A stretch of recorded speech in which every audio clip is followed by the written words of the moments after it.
Okay, so I think we're live. Maybe. I don't know. Sorry about the delay. This is my first stream in a while.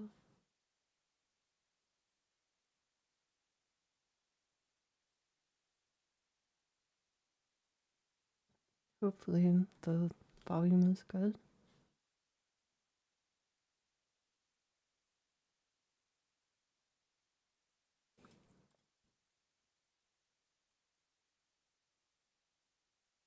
Okay.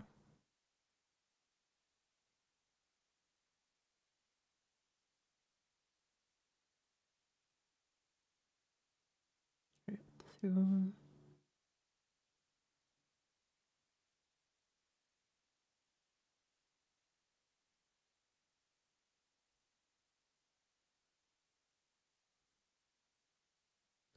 right. Let's just get into a game on Team Comtress 2, and then we'll just have like a play test like we normally do. And then people can ask questions.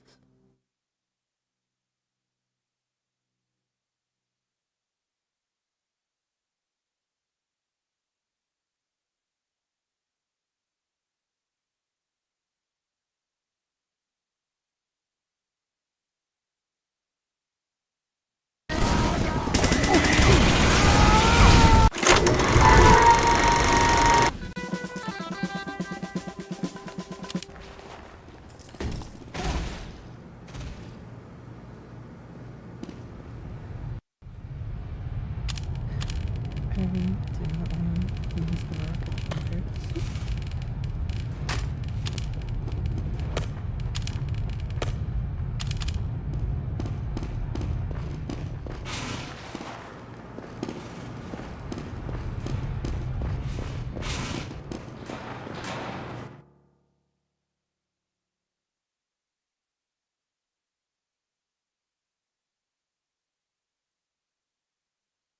Right, hopefully the stream volume is better now.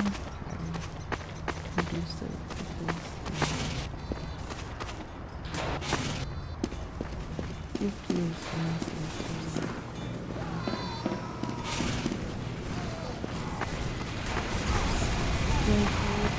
weapon volume is just a work in progress.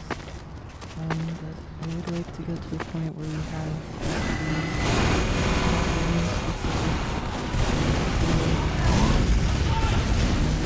just really a feel for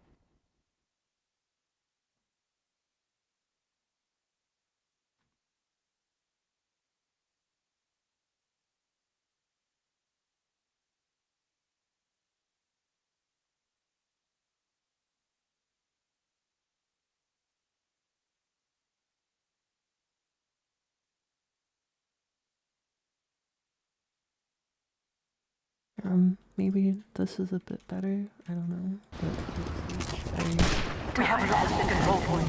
Do not put your face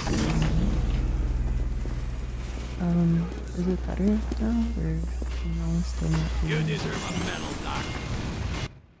Tiny bit better. Okay, let's ramp it up. Okay.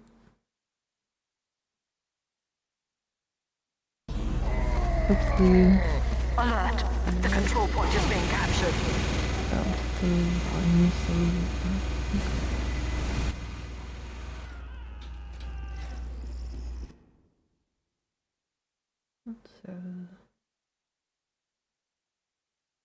Alright. Hopefully it's all better.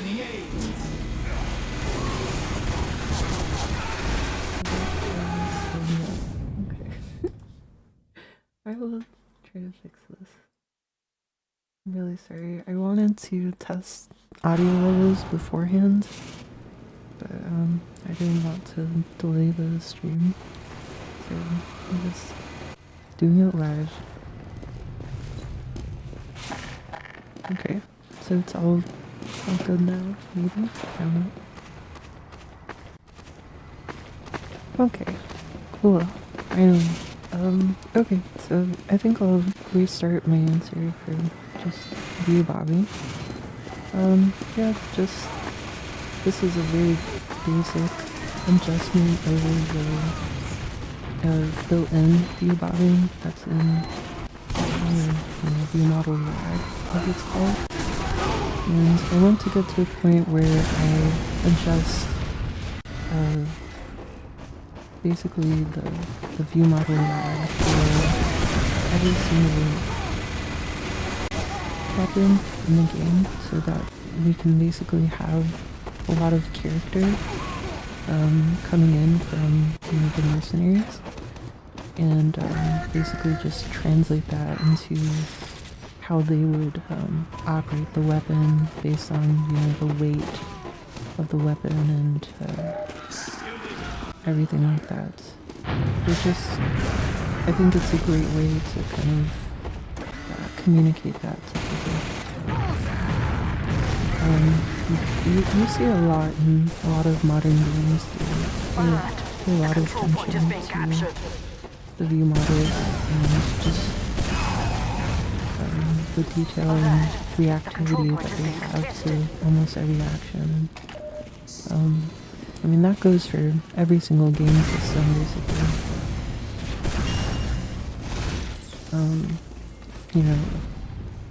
As gaming has evolved, the amount of feedback and reaction that the game gives you is basically has increased like tenfold every like 5 years or so. And unfortunately, Playtest is a little bit behind. Obviously, there's a lot of charm to its simple roots that we don't want to get rid of, but it's great to just feel like the game is acknowledging you and that these are money too. Yeah, so it's just about finding that balance between a lot of different things. One being just making sure that things feel right, especially to an audience which is kind of accustomed to games with a lot more detail, but also keeping the game very readable and simple, like it has been hopefully crafted to do that. And I think the biggest art in simplicity is finding simplicity in complexity. I think removing stuff and basically slimming down things is not always the right way to go. Obviously it can help in a lot of cases, but I think the true test for a design is basically, can you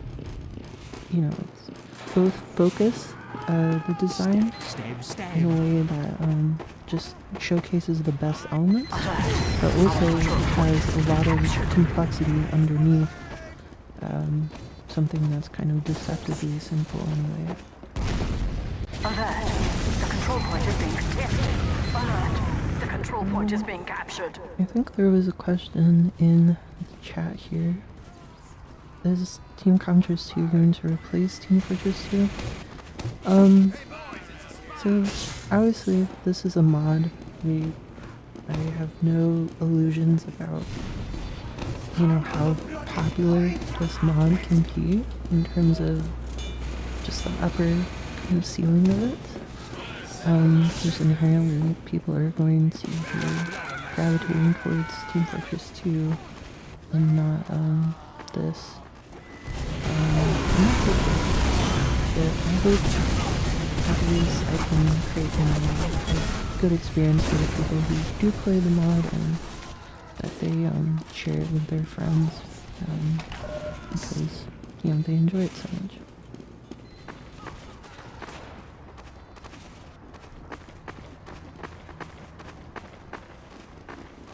And by the way, we're just playing on like a public Team Comtress server right now. You can download it really easily with like 50 megabytes. And there's like a really easy to use launcher. You just download it on the website teamcomtress.com. It opens, it makes everything for you, and just downloads it really quickly, and then you can launch it and it's really easy. You can get into the game. And yeah, hopefully it's enjoyable. There's a lot of quality of life features. I'm going to try to demonstrate a lot of them. So I'm really struggling keeping a public image on the stream while also playing. It's very hard. It's very hard to basically talk for me and play. I think I'll get better at it over time, but right now I've noticed that I'm not even like rocket jumping because I'm just so, I think I'm nervous as well, but hopefully the jitters will go away. But yeah, you can ask questions in the server chat. You can ask questions on the stream chat and I'll do my best to answer them. But if not, I'll just go through some segments and stuff as we kind of go. Did see someone say that there's like increased knockback or something. That isn't intended. If that is happening, I don't think it is, but maybe I'm wrong. I don't want to say definitely not because I would have to make sure and test it. But that is not something that we want. Generally, I've really taken a great effort to just make things really comfortable for people. And I'm very familiar with the Comtress too. Oh. I think my game crashed. I will relaunch it now.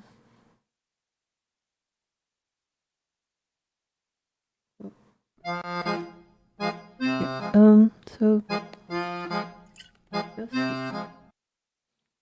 thanks to the game crashing, we can go over a little bit. So there's a main menu character that just shows your loadout in one of your classes, and you can choose to just feature one class as well.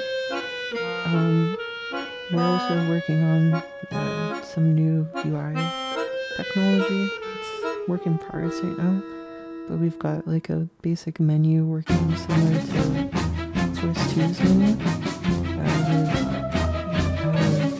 HTML. In Source 2, they're using Panorama. We're using a very bare bones thing, but basically HTML is like a web technology. Okay. I adjusted the game audio down again. Yeah. So the main menu, it has a character that shows your current loadout, and thought that would be nice for people who want to just appreciate their cool loadouts. And yeah, it's currently the main menu is a bit bare bones right now.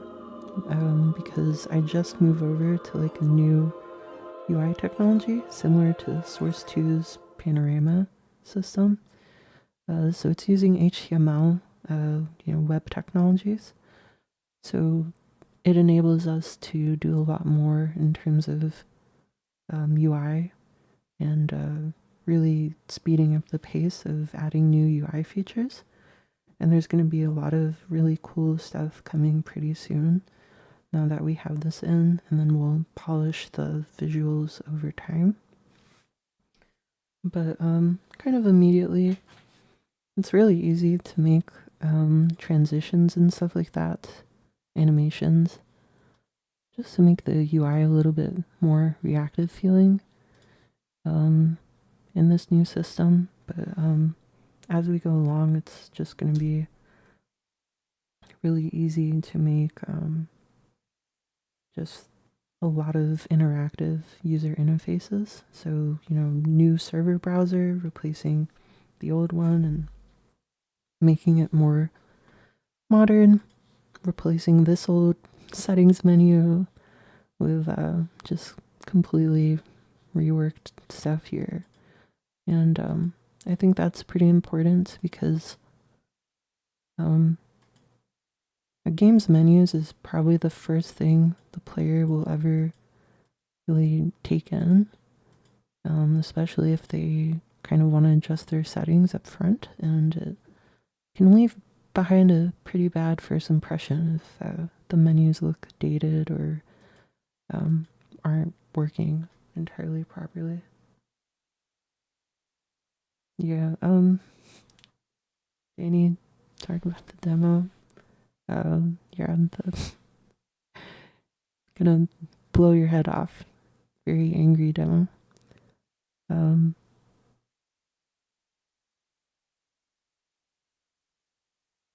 Yeah, we do have a Linux launcher. I wouldn't mind if you made it easier for people to install on their distribution of choice.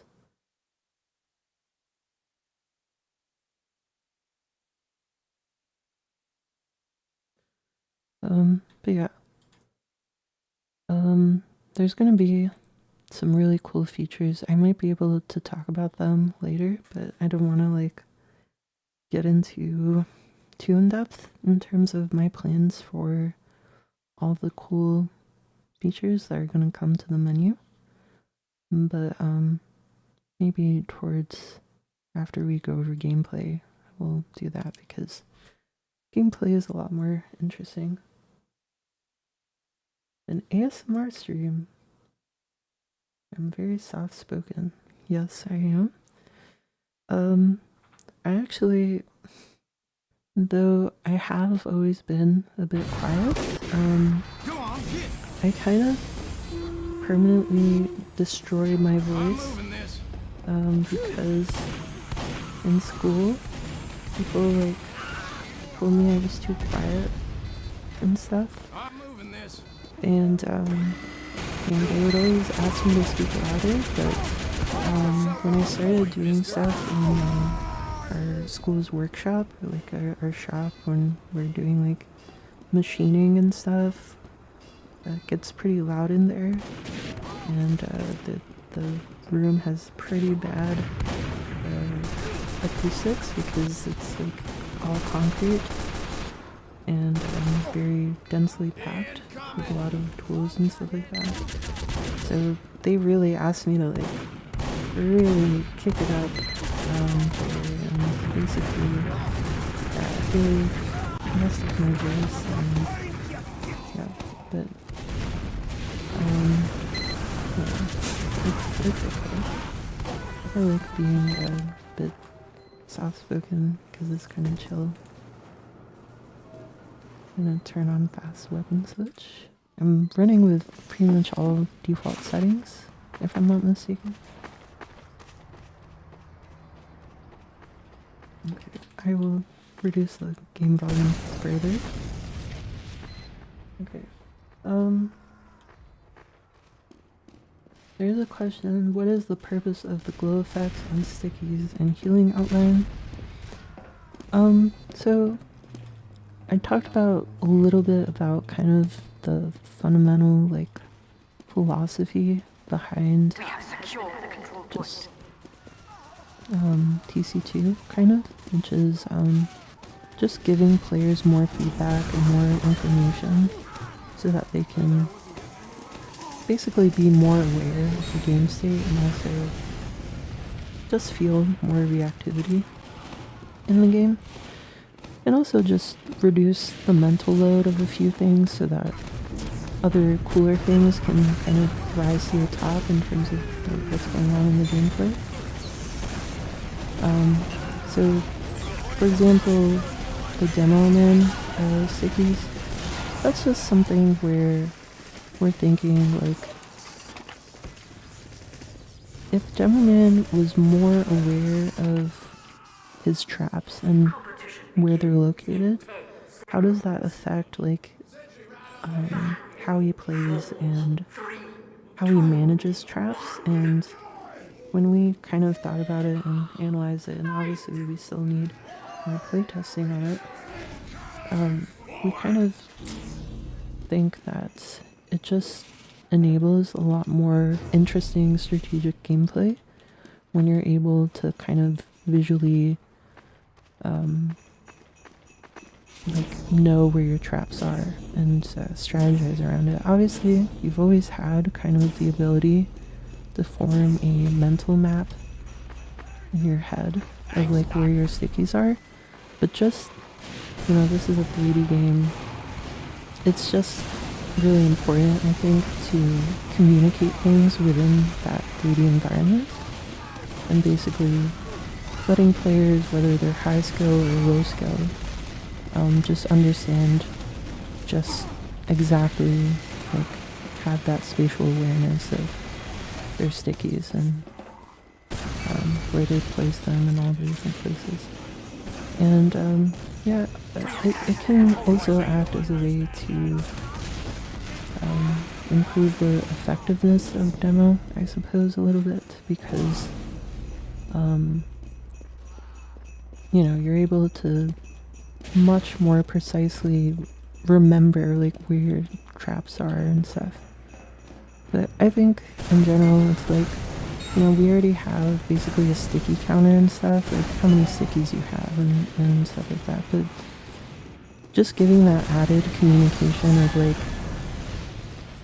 you have this many stickies and here are where they're placed and here's how that kind of, you know, it's behind this wall, or, you know, it basically just helps with, you know, just having that mental model of traps. As for healing outlines, there's a lot of different side effects that that has, but kind of the main one is just, it's part of this long kind of line of changes that we're trying to make Medic more engaging and more fun. And a lot of why Medic, I feel, is kind of underplayed and not really enjoyed a lot of the time is just the lack of feedback in a lot of actions. And so the more we can kind of communicate things like that to the medic, like we've added changes to hear hit sounds of the player you're healing, so you get that feedback of, you know, just how effective is my patient. So, you know, you can kind of get a feel for it and basically say, oh, this guy I'm healing hasn't been really doing much damage, so I'm going to be able to just quickly make that decision with that feedback. And it's just compounding effects like that in terms of giving that information. We added healing sounds that vary based on just the healing state, so that gives you a little bit more feedback and just, I guess, a little bit of dopamine as well in terms of how effectively you're keeping your patients alive and stuff like that. And then now with the healing outlines, it just gives you more awareness instead of looking at numbers and stuff like that.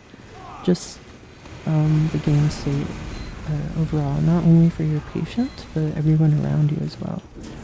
And one of the side effects of this, which I really thought was really interesting is that typically medics, especially in pubs, obviously comp is more organized already. But in pubs and casual, medics will usually just pocket like one person, because that's kind of just the default thing that people tend to do. And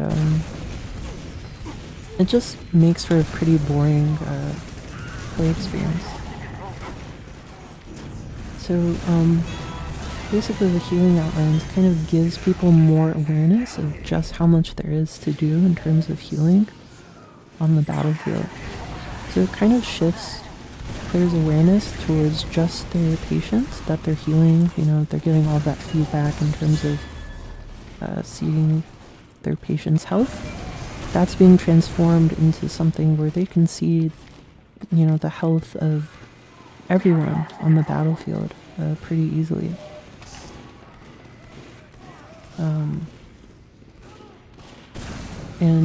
Yeah, it just makes things more readable and just gives people a nice kind of feeling of how to manage healing a lot of different people.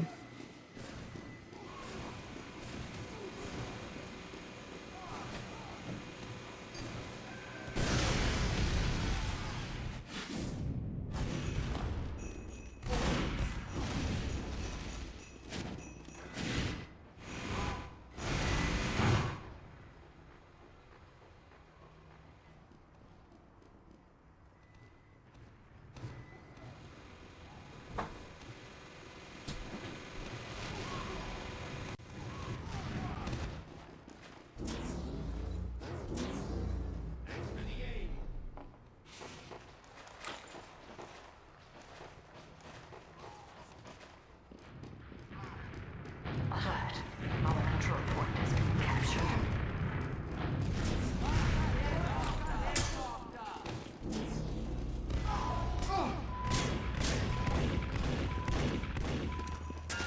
We have left the control point.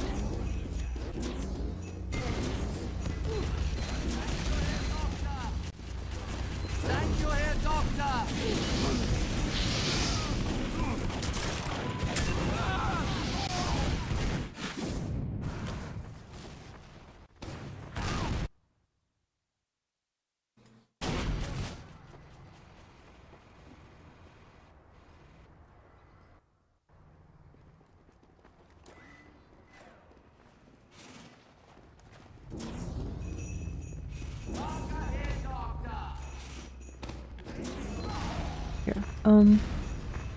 Yeah, and this is, I think, true for any player, really. I think it can't be really overstated how big of an impact being able to basically see the health of people that you're going to arrow and how they're moving and their silhouettes and stuff like that kind of improves just everything with medic. It just really helps with being able to manage a lot of healing and being able to figure out where people are and who's there. Yeah. So I'm gonna play medic for a bit and kind of showcase that.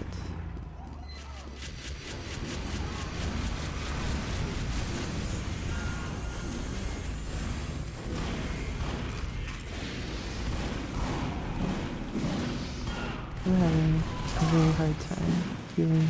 I promise I'm better than what appears right now. I'm just very high strung right now.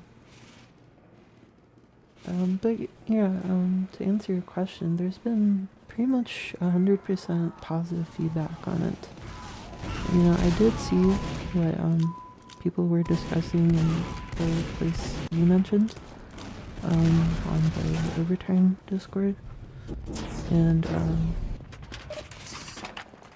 yeah, I mean, to be honest, I was a bit surprised that there would be that kind of negative reception to the feature, because to me it just seems like a kind of absolute win, you know.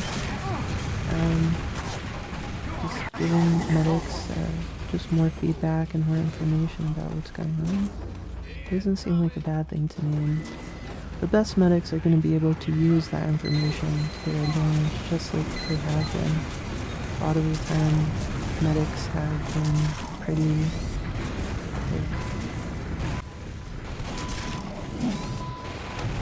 famous for being able to manage a lot of information at once. So yeah, it's pretty good to basically give that opportunity and power to them.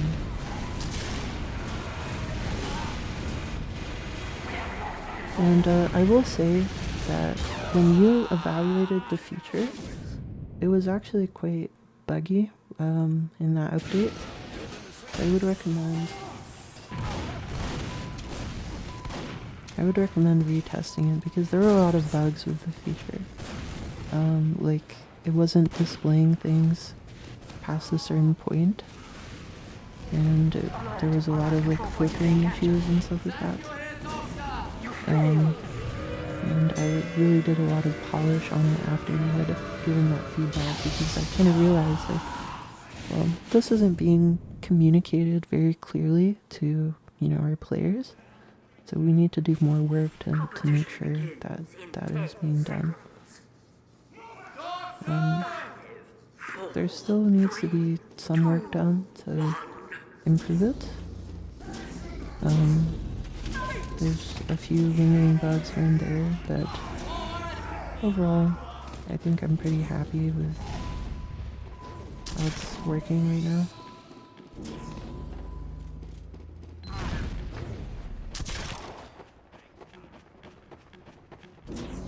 I've also noticed, just me personally, that I kind of like basically slower Uber before, and this feature has helped me a lot in terms of like healing injured players and getting them past the Ubers. It's really nice. Those laser beams. That was fine. No.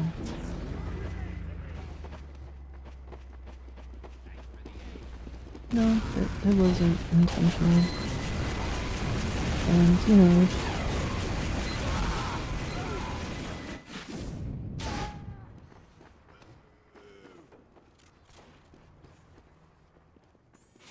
so yeah, there were some bugs with it.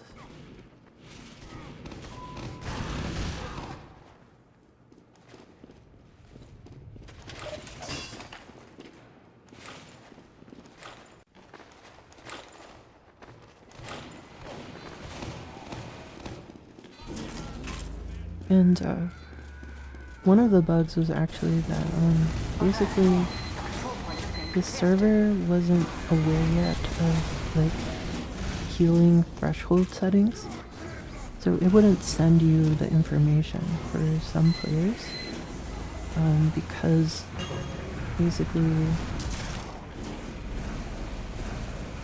I feel like I was able to like know to push heals in this direction because I saw that injured player, and now I can come back here and help this person get back to the front lines instead of being on the dispenser. It just helps me kind of manage that as well, especially in a pub setting. Obviously in comp, there's always this argument like, well, why should we have extra information in comp? We're already communicating. But you know, just reducing the mental load for certain types of communication that can easily be done by the game just unlocks the, you know, clears the comms out for higher level discussion. So I think it's pretty important to just give additional information.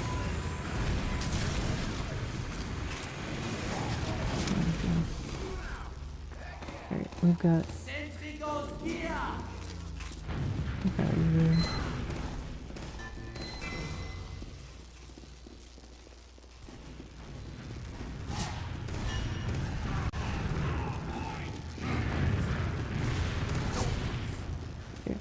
So there's some feedback on the audio still. Alert. The control point is being contested. No, sorry, there's audio issues. Resonating in a way that makes it really... I mean, the game sounds are at 1% right now, and I can barely hear the game. So maybe I'll try turning up the mic a little bit more. But unfortunately, I wasn't able to test the audio levels before I started streaming. Really sorry about that. I know how uncomfortable it can be to have to listen to bad audio. Alert. The control point is being captured.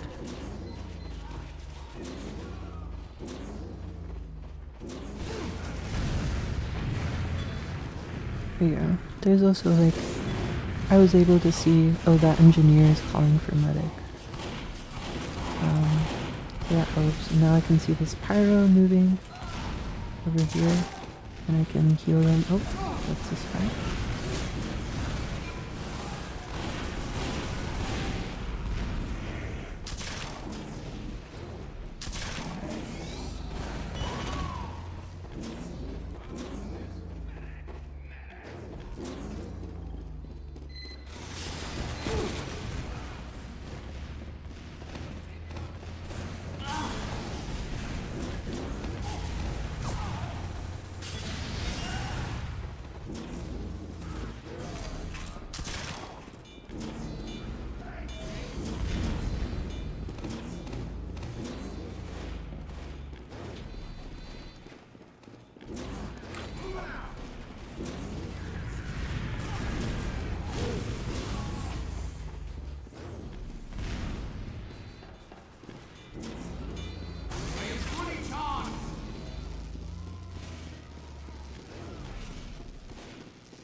Yeah, that's good.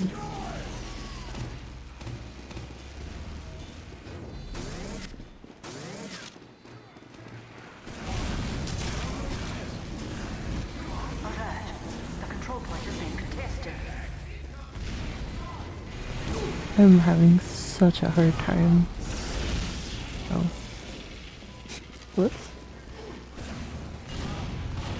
My brain feels like split right now. It feels like rubbing your head or patting your head and rubbing your tummy or whatever it is. Like talking to an audience and playing a video game at the same time.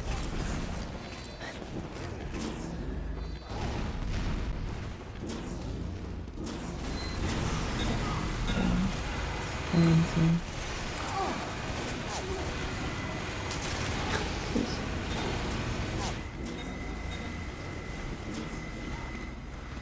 I promise I am better at this game than it seems right now.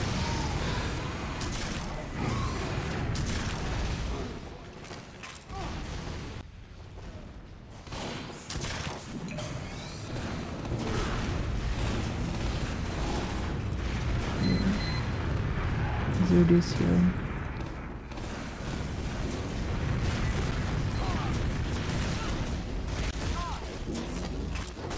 Keep going! Gotta move that gear up!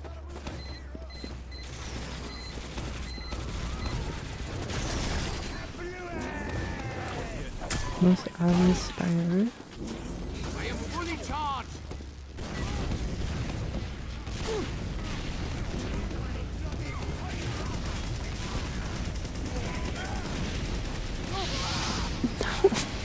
He dropped.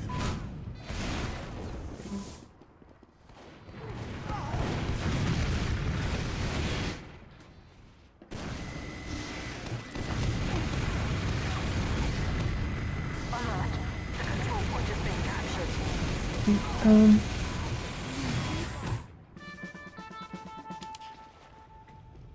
I guess some other things that I think maybe people will appreciate is that I've gone through and updated a lot of the base materials.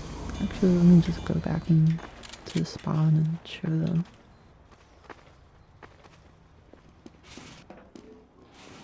Just trying to make the view models look better and stuff.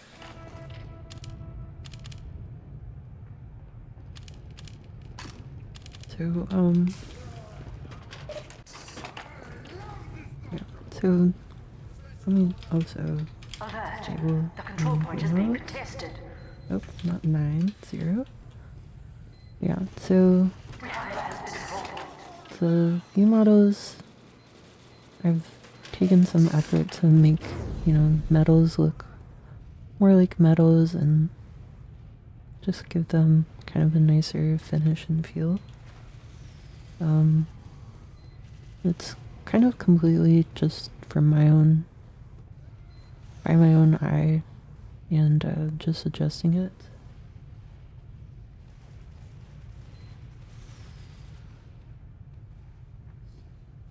We have secured the control point.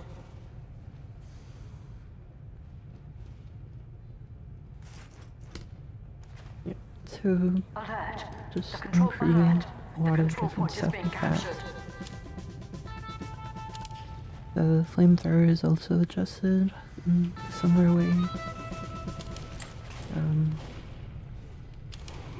Look at the revolver. Yeah, the revolver as well. Just giving that kind of nice metal finish look, but still trying to be within the realms of cartoony. At least what people kind of expect when they think of like a modern toon art style that takes advantage of new advancements in graphics and stuff like that.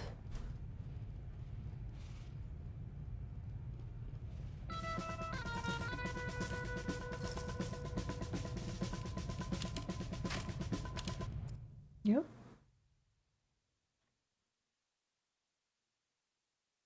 Oh, that's funny.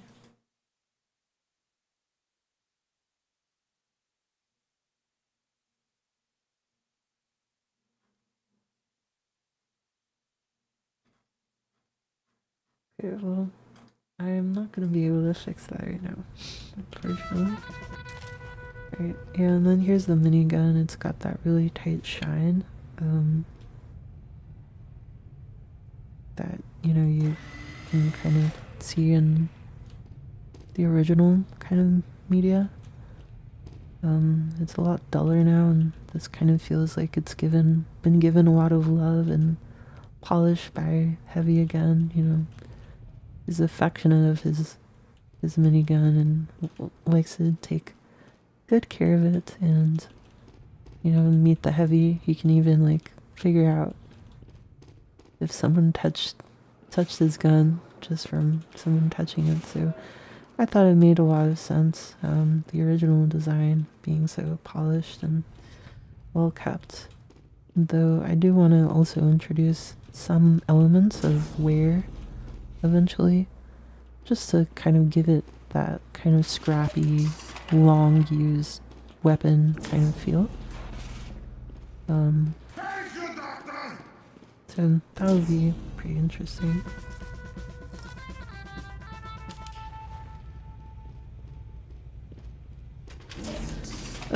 My favorite weapon is probably the pistol. I really like the metals on it quite a lot. And yeah, the syringe gun. Let's see here.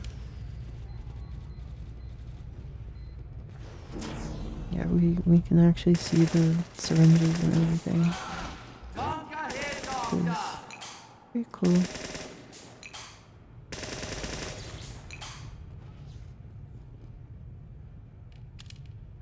So yeah, we're trying to touch almost everything in the game too. And some of these, I will say, is from the TF2 Ultimate Fix Pack, which kind of helps, kind of makes a lot of material and asset fixes for TF2, and we've kind of been it's been a long time that we've been kind of related to them. We've been great friends with those folks. And yeah, we basically, the old Team Comtress had these, and we've also added them back and into this new SDK version, with a lot of really cool changes that they've done over the years, to get things ready to submit to Valve. But yeah, we're probably going to go a bit further in terms of artistic style and stuff like that, like you saw with a lot of the medals on some of those weapons. Let me catch up with the messages here.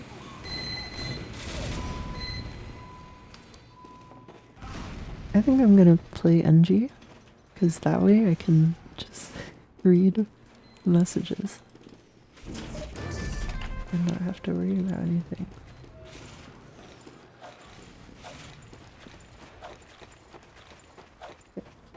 No offense to Uncle Dane. I know engineer can be very active, but I am not gonna do that. Oh yeah, another thing is like these sparks that show up whenever you do something to your gun. Just giving that reactivity. It only happens like sometimes in TF2, so it's nice to kind of just make it consistent, so that there's like that feedback of like, am I doing something? Like right now I'm not using metal, so there's nothing. But then yeah, now I'm upgrading it again. So it's that kind of just slight, tiny little bits of feedback that can really go a long way in terms of communicating more and improving the experience. I've got my level 1 set up here.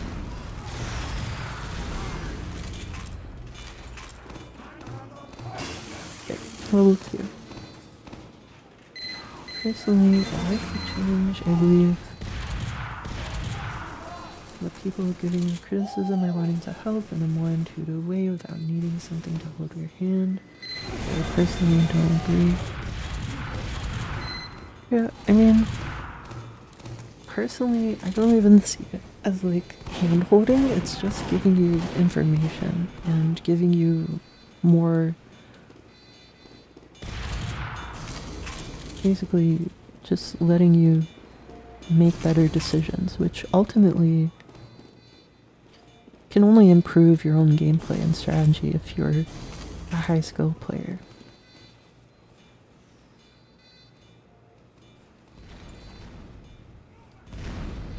Oh, there's bolts in the base game? I don't think...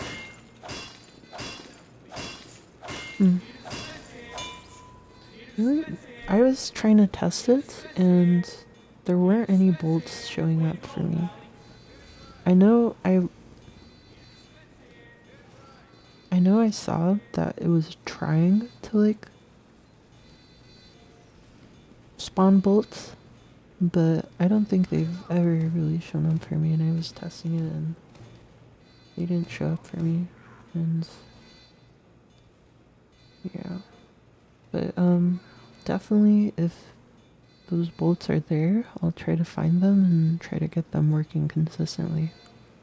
But you know, just for now I put these sparks in just because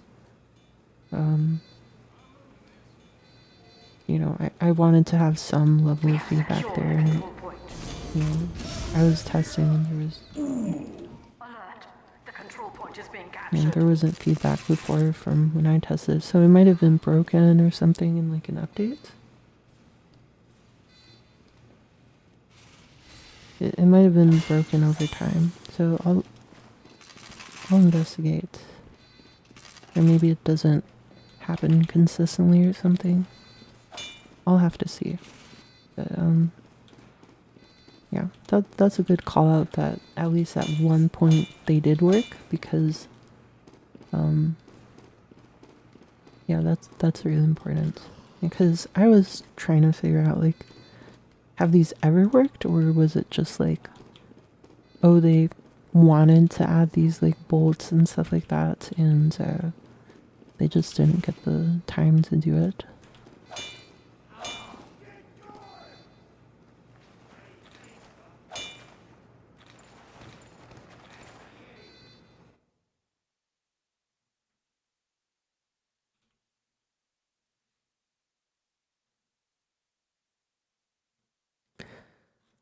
Gosh, I can literally I can still feel my heartbeat like in my ears when I'm quiet.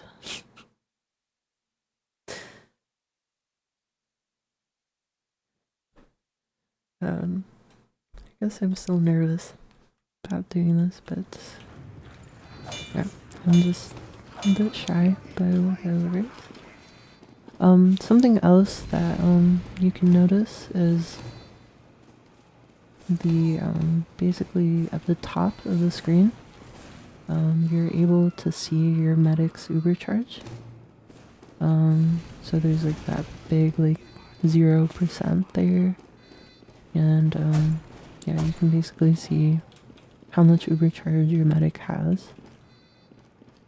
That's pretty cool, because just like everything else, that just gives people more awareness of what's going on, if they're available for a push and stuff like that. So let's see what Seth is.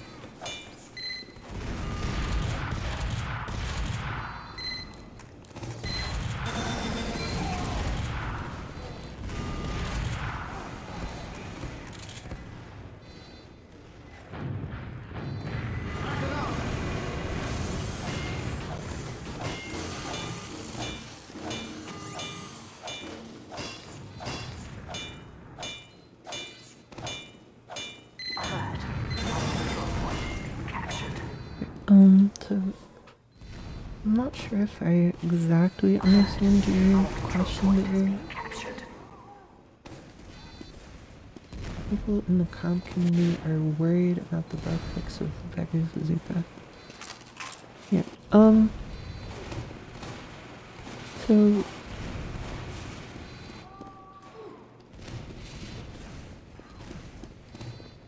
I guess what you're saying is like, what happens with bug fixes that affect balance?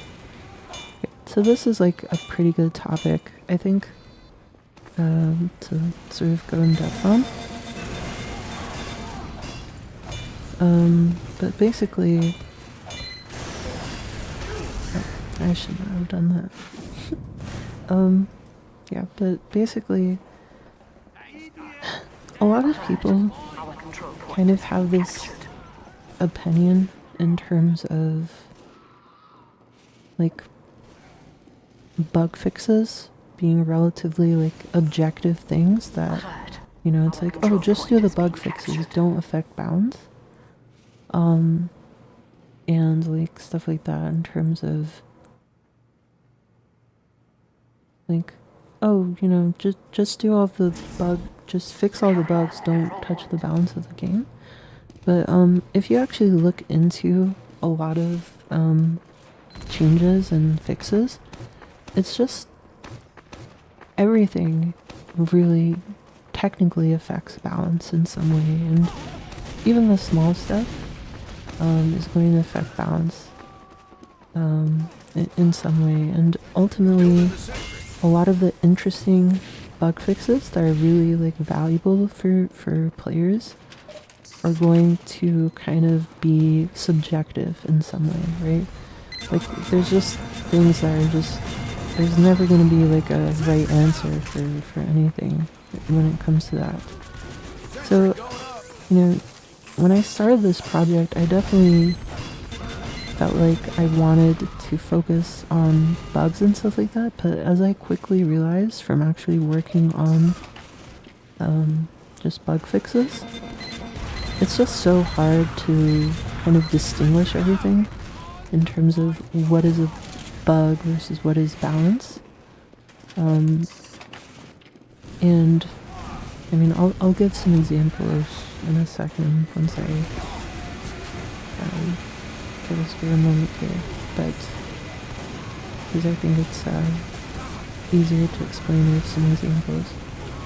But yeah, I just said like, well, if every decision is going to be a bit like controversial and hard to determine, like, is this an objective fix or not? I would rather just provide more value instead of like just feeling frozen in place and just preventing myself from doing anything or putting so much extra work on myself to ensure that every single change doesn't affect the balance of the game whatsoever, right? Like every single quality of life change, every single thing, I would have to add so much extra stuff to basically ensure that the changes I'm making don't actually change anything about the game. And that's kind of like both counterintuitive. Like, obviously, if we're going to be changing things and we're going to be fixing things, stuff is going to change. Stuff is going to be impacted. Gameplay is going to be impacted. So it's just kind of like a futile exercise to try to avoid that. Obviously, there's like a balance. It's not black and white. There's things that I don't want to touch for now, and there's things that I'm very attentively paying attention to and trying to revert, and whenever it's kind of controversial. Obviously, there's some things that, you know, you wouldn't even expect to be controversial, but they are, and, you know, that's always going to be subjective. And there's always going to be hard lines that I have to draw in the sand in terms of what's a bug and what's, you know, something that we need to avoid in terms of touching the game.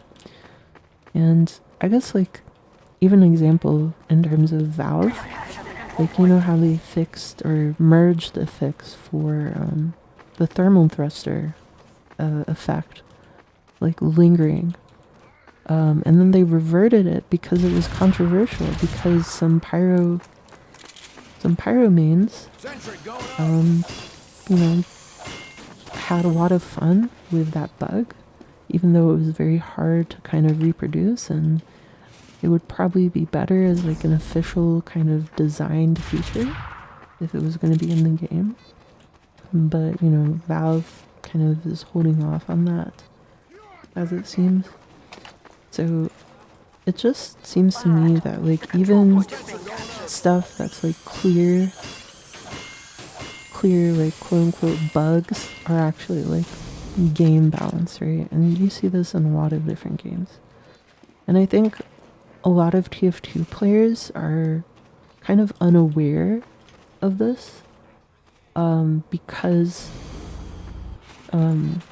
we haven't ever really been in this kind of situation before in our game's lifespan, and we haven't really looked at bugs in this way before, just because of how the game was maintained and updated.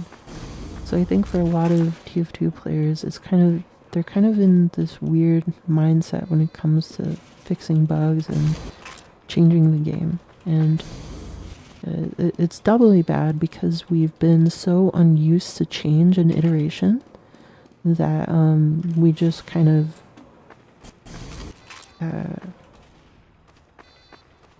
are like way too intense when it comes to evaluating things. You know, Valve experimented with this game like all the time.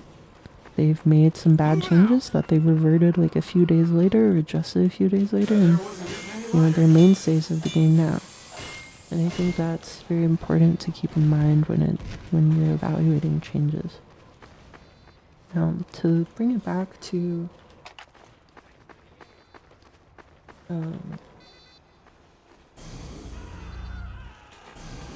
to bring it back to the beggar's chain. I haven't seen any feedback like that from the comp community. So if you could point me towards those locations where that feedback is being like given, that would be very helpful because not only for this change, but in the future, I want to be able to keep tabs on, you know, all sorts of players, so that I can make adjustments as needed. Because while I do have my own vision for the game and stuff like that, I'm not going to ram down anything that people don't like or think is too extreme. And there's definitely this aspect of too much experimentation. Like something might be a good idea, but it might not be the right time for it, or there might be too much change too fast. I'm moving this. And I want to avoid that. I want to make sure we have a nice, steady process for developing this that instills trust. That Go on, get. Our control point is being captured. so Victor. Plant yourself on the point, mister. where was I? Right. So it's important. It's important to basically. Competition begins in I 10 lost my seconds. train of thought. 5, 4, 3, 2, 1. Yeah, it's important for us to basically kind of make sure that players are confident in our vision before we kind of apply it to everyone. Because if we just kind of just ignore the community, there's not going to be a place for anyone to play this. They won't feel familiar or comfortable with the game. And, you know, that just ultimately, you know, a multiplayer game, if no one's playing it, then that is the worst feature, you know, 0 players, right? So there has to be some sort of level of, you know, continuity between what the players want and expect and what the developer is trying to do. We have captured the control point.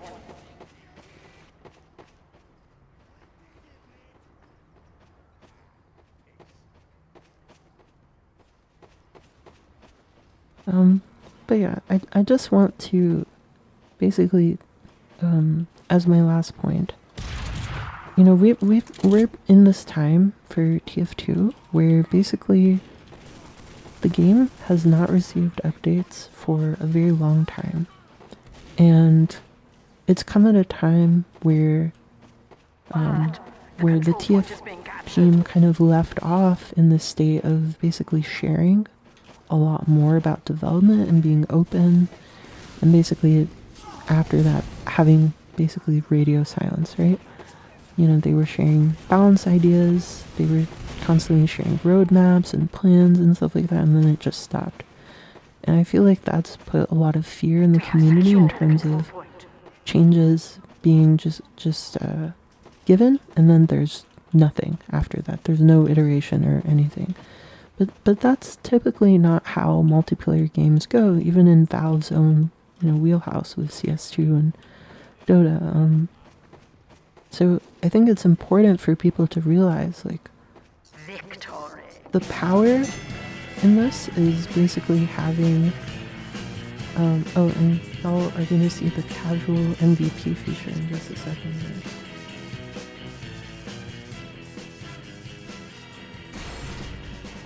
Did anyone here go above and beyond?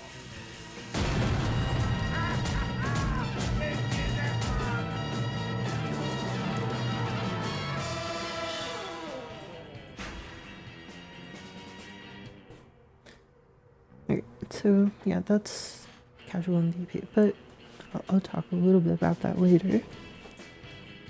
But yeah, people kind of are scared when they see change, especially when it comes to TF2, because there hasn't been that reactivity and constant iteration from the developer in quite some time.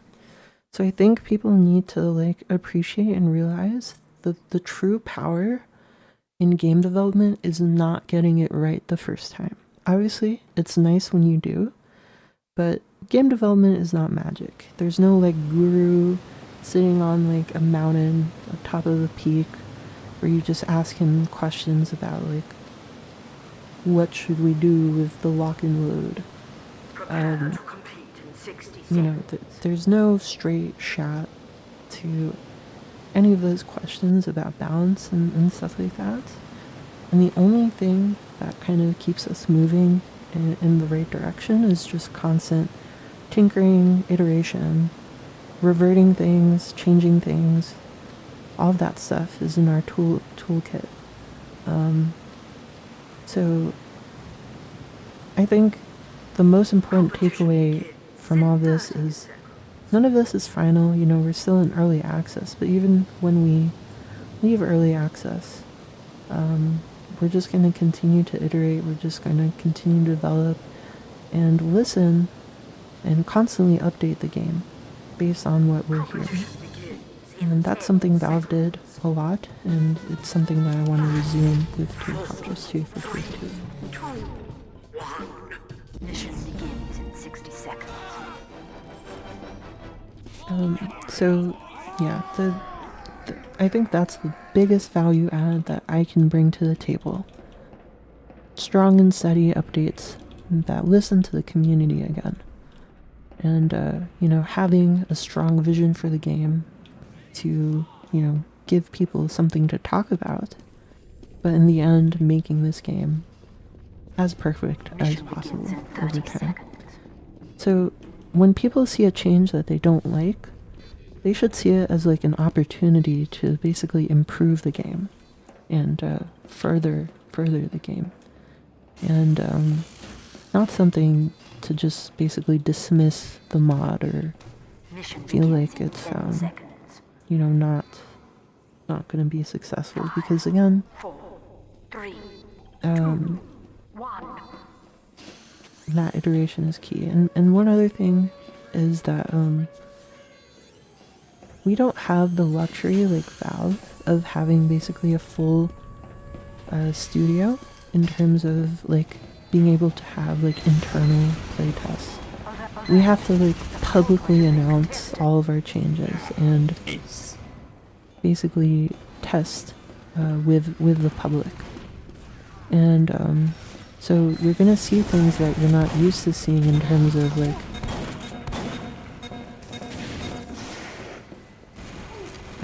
you know, changes that feel a bit off, right? But it's all done in the name of experimentation, learning, and just seeing how things kind of behave. And yeah, hopefully at some point we can grow the audience in a way where we can test with a smaller audience and, you know, not have basically you know, disruptive changes or anything like that. And we're slowly starting to do that, because ever since our first initial update, which was the Blockbuster update, came out a few months ago, we've gated all balance changes and serious changes under like a beta CVAR. So we've like removed every single like major change that we had during like the beta period. We're still in early access, so some things may be work in progress, but we're trying to commit to just being slow and steady when it comes to changes, instead of, you know, during the beta period where we had a lot of crazy changes being done almost every day.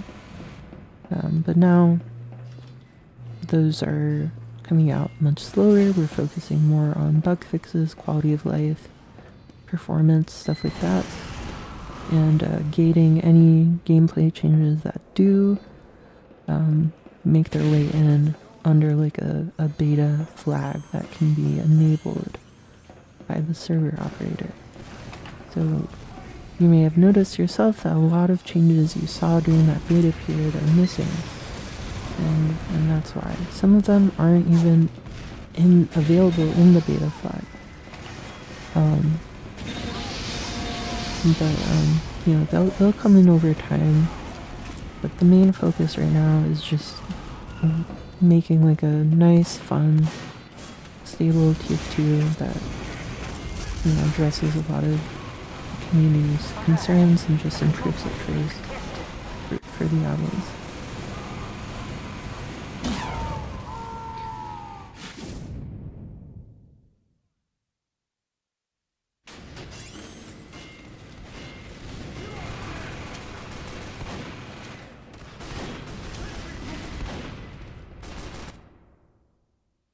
Yeah. So you can check out on teamcomtress.com like the final changes that actually made it in from the beta period that we had a few months ago to the release that we had. And you can just look at the long list of changes that made it in. Beggar's Bazooka change is one of those changes, but you know, I haven't seen much feedback on it yet, besides people being interested in the change because they thought it gave Beggars its own kind of unique niche. And they were a bit concerned it might be a bit too powerful, but given the Beggars is an interesting weapon, people were open to at least testing it. And I think a lot of people actually, their concerns stem from not really knowing what it entails. But let me just demonstrate what the Beggars change is. So in live TF2, let me just confirm my names here in a second. Hopefully it'll change soon. Oh.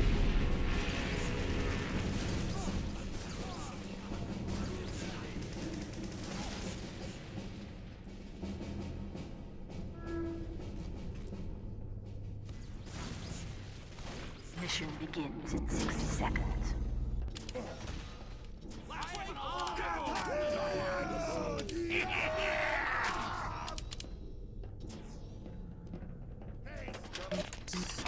That's weird. I think it got stuck. Let me see if I can do another change here. Yeah, items writers are doing that Mission slowly. begins in 30 seconds.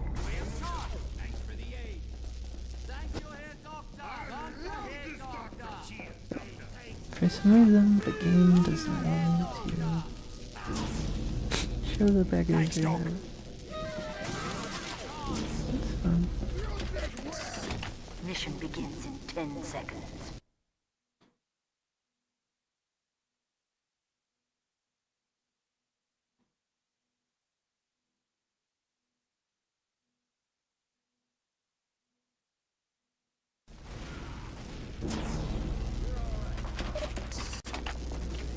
I'm gonna disconnect and then join back.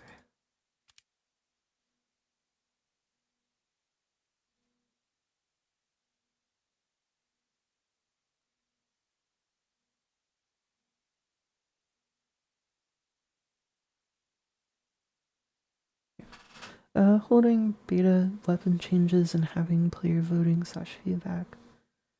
Yeah, I like to get a little bit more qualitative a lot of the time.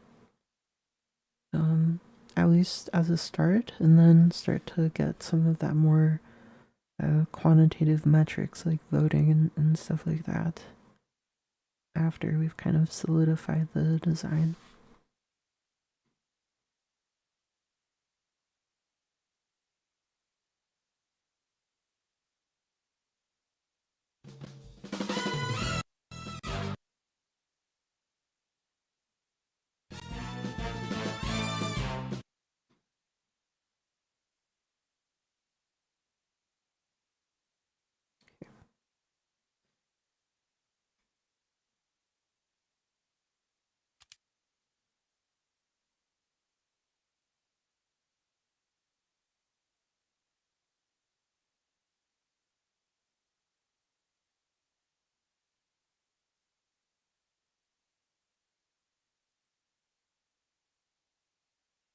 Yeah. Yeah, just yeah, we're trying to have good fundamentals and then basically after that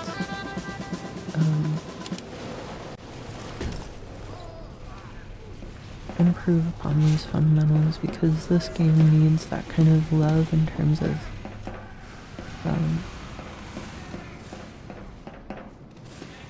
like just cleaning stuff up.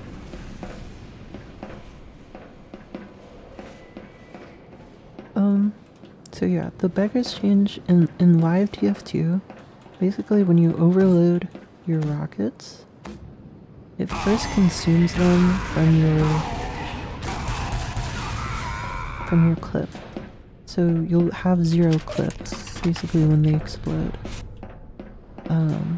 But this reserves the clip that you've loaded and explodes them from your reserve. And if you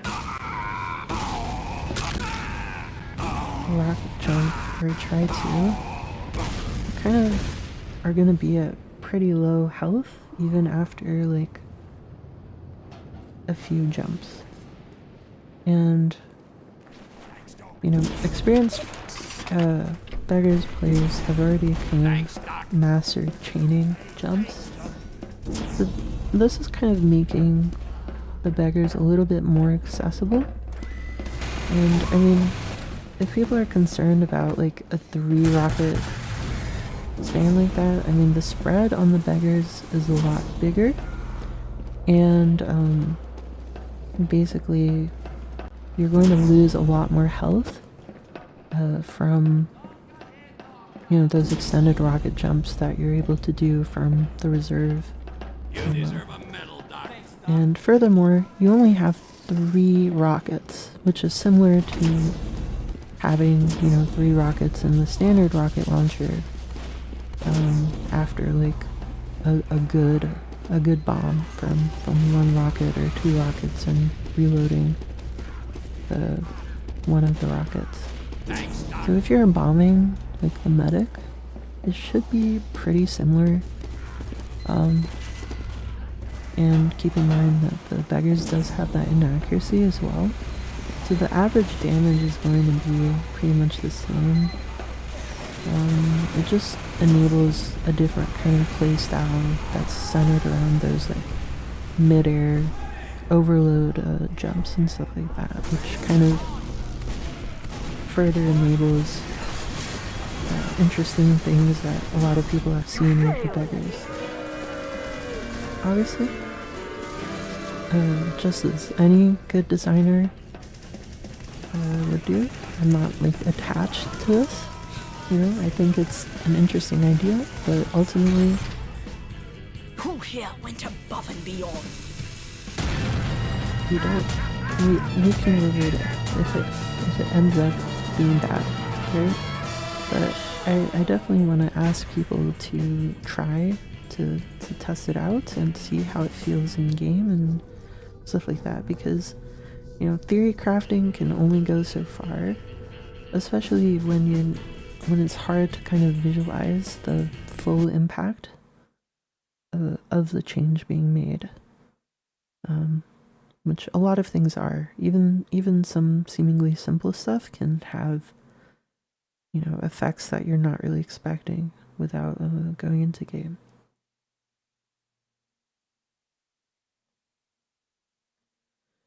And ultimately, I think a lot of people, I mean, this isn't to say that we shouldn't try our best to have the best balance possible at some point later down the line. You know, if this mod becomes successful and, you know, we have a pretty stable player base for a long time, then we can start to look at balance maybe in the years ahead.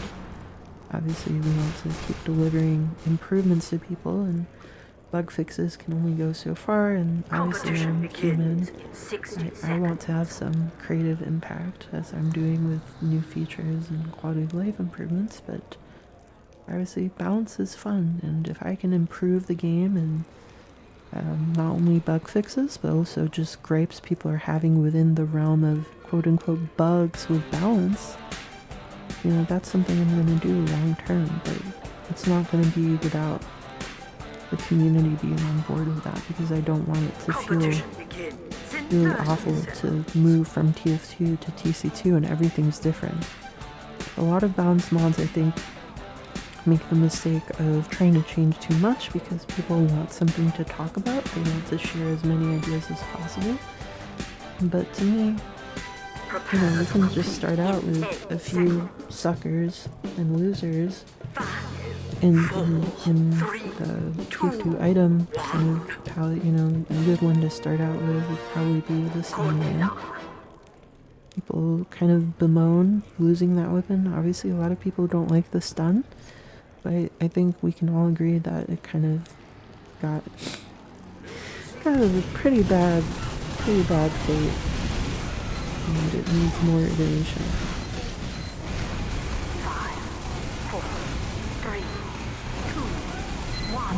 Control point enabled. I actually have a very interesting Bison change in closed off beta, where the Bison projectile gets slower when it's going through an enemy.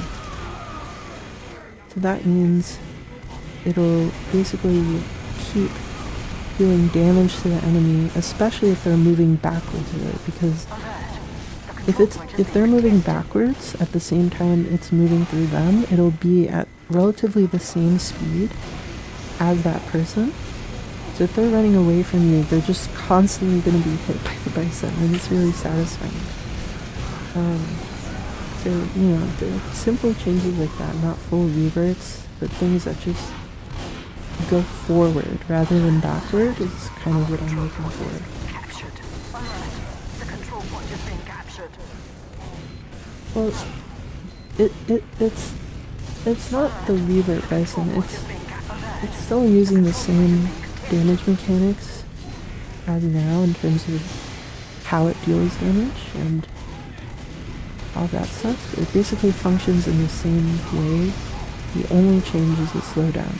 But yeah, it does kind of bring back that, you know, power back to the weapon. But just to clarify, it's not in TC2 right now. There are no balance changes in Team Comtress 2 right now.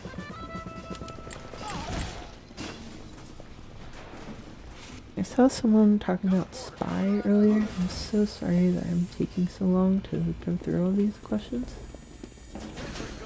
So Spy, there's already been at least some backstab hit reg changes that improve the experience for both the victim and the Spy when you're trying to go backstab, but I also have a lot of ideas for ways to make Spy gameplay more dynamic and not totally reliant on chain stabs and stuff like that.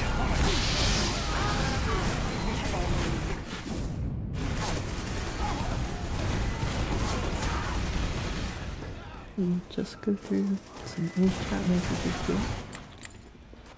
Make sure I got everything. Yeah, Danny said it was fun to play around. I really like the combination of combined and individual damage numbers. Wish that was in stock too. Yeah, I'm trying to do a lot of changes like that. Just kind of simple, no-brainer stuff that people haven't really thought of before, because so much of the game's focus in terms of feedback is on a lot of other core things that, you know, little changes like that that improve the experience aren't really talked about, but it really goes a long way towards just improving people's happiness when they play the game instead of being barraged with a bunch of frustrating bugs and experiences that aren't quite there yet. Something you notice probably is, you know, the ambassador crosshair is on every revolver now, so you can see when your revolver becomes perfectly accurate again, which kind of helps with, oh gosh, I think the stream is lagging, but okay. Yeah, it kind of helps with just revolver aim, and yeah, it's just nice. And there's an option to turn it off now as well. Because a lot of people find the crosshair annoying, although I have done some work on it to make it feel a little bit smoother and nicer. You can still turn it off in the settings now, which you weren't able to do before for the ambassador. Shall we?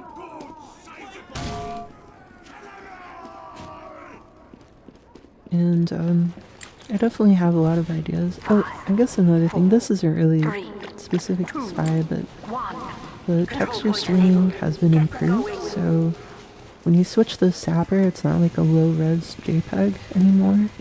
In the texture, it's like pretty high quality.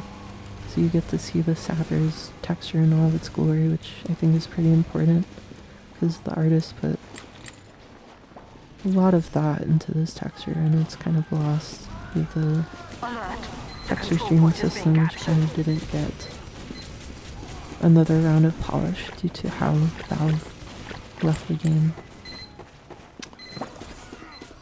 So, you know, stuff like that is pretty nice, just allowing people to appreciate the detail that this game has. We have lost the control point. Let's see what else.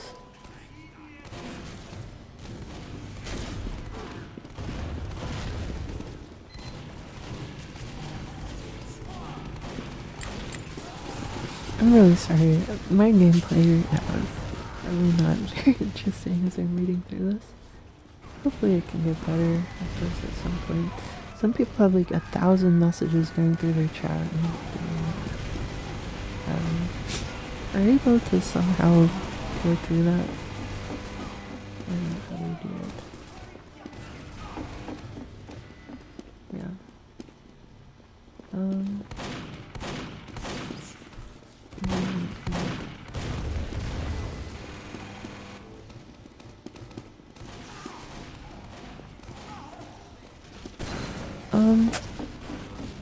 So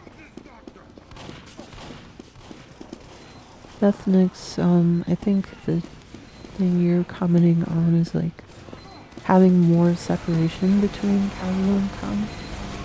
So I both agree, but I also kind of disagree.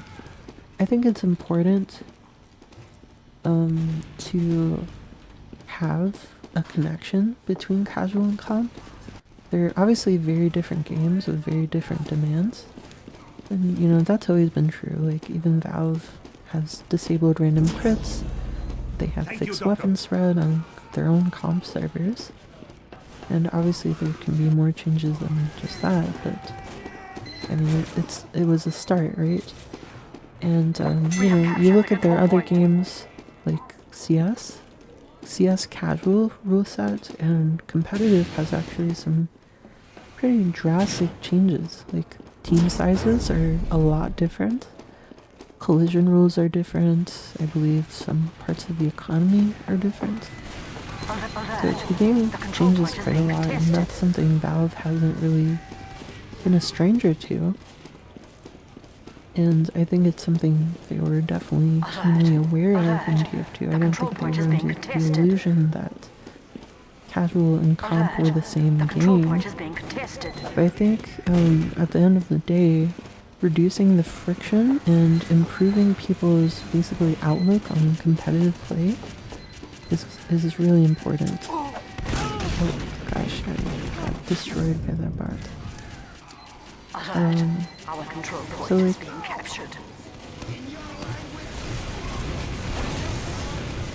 you know what, I'm gonna spectate.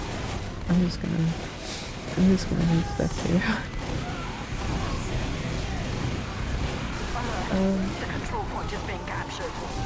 Yeah, so, oh gosh, I think this is a bug code TF2, where it just shows you on the bright side message until you respawn, but if you are spectated then you haven't respawned. I'll fix that. Okay, so we're gonna have this TF2 sensory video, and I'm just gonna talk. Yeah, so casual and competitive divide. I don't think people were, Valve was under the illusion that they were like the same game. But I think what they meant with all that stuff is reducing the friction that people had towards, moving to competitive if they were interested in it.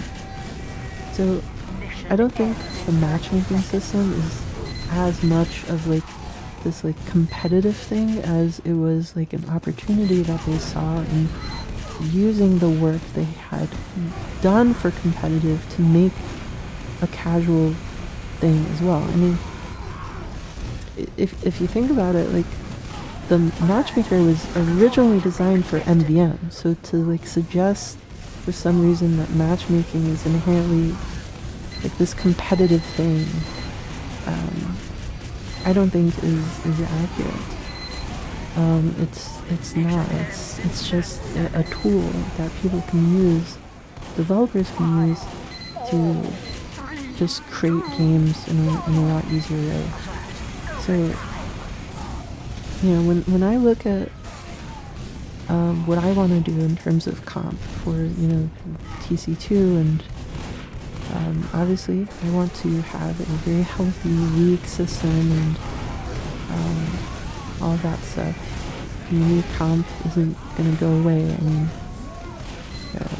in Dota and CS, you have ESL, you have PGL, you have all these orgs organizing majors and other tournaments, so it's definitely important to have that. But when it comes to matchmaking and just having this kind of really easy way to join up and get started with competitive and have some practice, I definitely think it's important for us to iterate on Valve's vision for comp. And there's a lot of stuff that I want to do in that area, but ultimately I think it comes down to making competitive matchmaking into something that people actually find value in versus like their current day-to-day practice routine when it comes to competitive. Obviously, a lot of competitive players enjoy and play pipes, but a lot of the preference that people have is that pickup game system. And that has famously been very inaccessible to a lot of people. It's very hard to get into an environment that is actually conducive to like a new player in a pub or a lobby system, just because of the expectations people have, but also really they're not very discoverable. There's a lot of random discords out there for TF2 pubs and stuff like that, and it's hard to get into.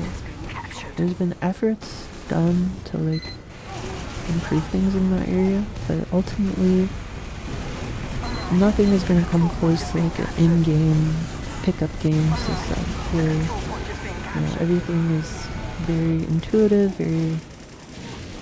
very easy. So I think that's one of my goals in terms of that, transforming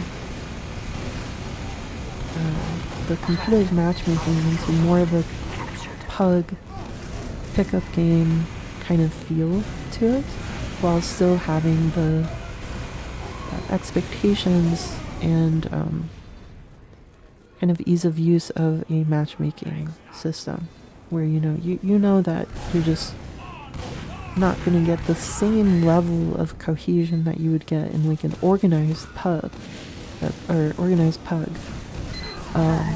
but you're still gonna all be there trying to win, or gonna all be kind of trained on the basics and have a good time playing the game a little bit more seriously. And yeah, hopefully it gets to a point where TC2 can kind of become the main hub for organizing pubs and stuff like that, and I think that would be very valuable to people. I guess I want to talk a little bit about matchmaking a little bit more, because I think it's quite the hot button issue right now in terms of TF2. I think a lot of people have some, you know, like strong opinions when it comes to being against matchmaking and not really understanding why Valve would add something like that beyond just like it being a competitive kind of thing. But I think something really important about matchmaking systems is that they can kind of tally player demand and interest in a way that a quick play system can't. So it's, you know, if you think about it, quick play only kind of collates a list of servers that are available at any given time. So if you want to play a particular map, or if you want to play, you know, in a particular way, and that isn't currently being run, then, you know, you're out of luck. You have to basically compromise on that, and in order to get what you want, it's actually very hard to. You need to, you know, change a whole server's kind of direction in terms of what they're playing to something that you want. And you're not able to gather potentially like-minded people who want to play the same maps as you or something like that. Because the quick play system isn't really aware of that, right?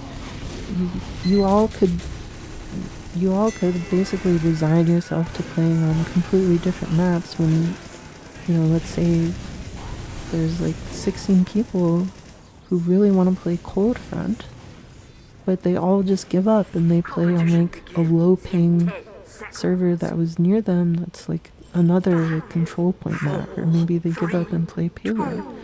And now like those 16 people who could have all played Cold Front together are now playing on completely different servers. They might try to vote for Cold Front, but you know, they're not all on the same server, they're not all collected together, and you know, you get a worse experience. And the other thing is with quick play versus matchmaking, that I think is pretty important that we keep on matchmaking as we go to Comtress 2,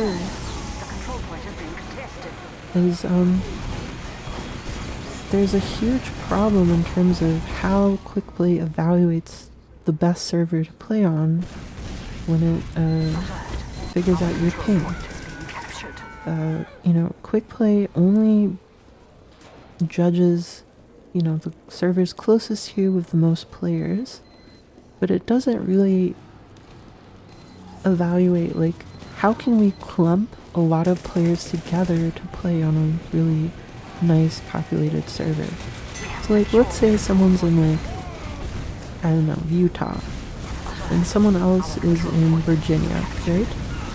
And these two players could play on a US East, you know, Valve Virginia server, and they could have a lot of fun together because, you know, they could have been matched in a map they both really like, or you know, they're of similar skill, or you know, just another full server could have been created if those, you know, two people or various people from that kind of geographic zone, that span of land, you know, if they people there could have made their own kind of game. But you know, in a quick play system, the Utah person gets forced into like an LA server or a Washington server, and the Virginia person goes to a Virginia server. The matchmaking system is able to basically balance out those kind of clumps of people that might not have perfect pings in terms of like, that's maybe not the best ping server for them, but it's going to be the best gameplay experience for them because they're aware of, well, there's these people kind of queuing, and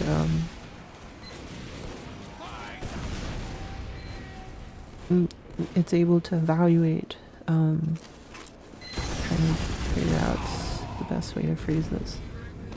I feel like I'm saying things a bit too complicated, but yeah, it's basically able to evaluate people actively queuing for something that might not be presently available in the best state. But if people were to be directed to that server, or that server were to change maps, because it's like an empty server, you know, matchmaking is able to basically tell a server to change the map, and okay, now these people in Utah and these people from Virginia can all play on this map they want to play on in Virginia, instead of them being split up into like an LA group playing like 8 people on like a Washington cold front server, and then 8 people in Virginia playing on a Virginia cold front server. So I just want to mention that because I think a lot of people don't understand exactly what a matchmaking system is designed to enable, and a lot of people don't really understand like why was this added to TF2. Because it's just like an evolution on like how to manage, you know, servers to accommodate your player base, and they just wanted to deliver a better experience. And I think a lot of people kind of don't really they just see the basics of like, oh, this matchmaking system gets me into a server, quick play got me into a server. I don't really understand anything beyond that, right? And that's fine, but I think it's when we're talking about like gutting systems and replacing them with other things, like has been discussed in the TF2 community. Oh, I was kicked. Let me just rejoin. I think it's important to realize that, you know, because Team Comtress 2 has quick play right now, but I do want to replace it with our own matchmaking system at some point. And I don't want people to be upset once that happens and be like, oh, but you had quick play, it was perfect, why did you add matchmaking? And this is just to say that I really do think that a matchmaking system has a lot of benefits that can address a lot of the concerns people have. It's just that the quick play matchmaker as it stands right now is very, very strained in a lot of different ways. But the main problem, I think, is that Valve reacted a bit too rashly when it came to feedback from the community. And that's fair on their end because they didn't have that kind of leeway with the community. They were on very thin ice in that time period where it was kind of make or break for a lot of people after they were kind of dissatisfied with a lot of things happening in TF2. So they were under immense pressure to like just quickly patch things together and solve things for people's complaints. There were essentially a lot of fires they had to put out. And that caused a lot of issues in casual systems that weren't accounted for. Like, the initial casual system worked well for what it was designed to, and it was basically malformed into something else that doesn't work so well and has a lot of problems, and the matchmaker just faces an immense amount of pressure, and there's a lot of side effects to matchmaking. Having like all these controls that were kind of not tuned very well, like the map selection system. The map selection system as it stands right now, basically they had to do a lot of work to make sure that people were able to play those popular maps, and they kind of brute forced a lot of things to make that possible, because if they were going to lose all the upward and TF2 players, then there'd pretty much be no game left. So they had to make sure that like the map loading and server allocation system for rolling into new matches would basically always allocate like this disproportionate amount of like popular maps, and that's what it's doing like intentionally but ultimately it causes a lot of side effects that haven't been iterated on, and that's kind of like the point of PC2. It's giving that extra time for more iteration and improving on things and moving things forward rather than going back and thinking that things are an easy fix, right? We want to do the difficult work to get to the best solution possible and move the game forward. Because, and I'm not blaming anyone, right? It's really easy to think of things of like, I don't like this system, it's giving me a bad experience. I may not know exactly how it works, but it's not really giving me the experience I want. And this old system, I remember, did have, I had more enjoyment from this old system. So, I'm going to advocate for adding something like quick play. And that's totally understandable and something that I don't fault anyone for. But as a developer, I need to take that feedback and just hear it and say, okay, so you're saying you're unhappy with the matchmaking system. Let me see what I can do to address those concerns of map selection, discovery, being able to find new maps to play rather than just sticking to the ones that you already know. If you want some variety. And those are all problems that I'm thinking of and thinking of solutions for. And I think I'm arriving at some pretty exciting conclusions and solutions for those things. And I'm really excited about this new menu system that I have added, which uses a similar technology as Source 2 to basically enable us to develop the HUD of the game a lot faster.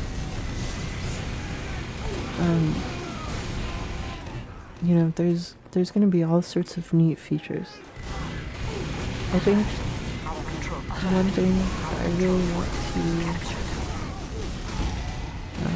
do is like make a home for both official servers, like official Valve servers, and community servers.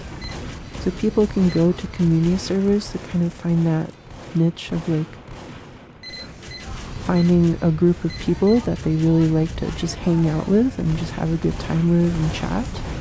And, get some of that kind of old school experience back of TF2 on community servers and just elevating them to that level of this is the way you kind of achieve that, right? Because although Valve servers have always had those kind of neat magical moments of like, people becoming friends on Valve servers and stuff like that, I always think that well-maintained community servers have always been the best place for that, because that's where, you've got active admins for people who are disrupting the vibe to just make a nice social experience for that community, and people can choose a community that kind of reflects their own interests and values, and people can kind of have this common spot they rejoin day after day and continue those social relationships with other people. So I think it's really important to elevate community servers and in the UI, and giving people a way to discover communities as like kind of social hubs. Who here distinguished themselves?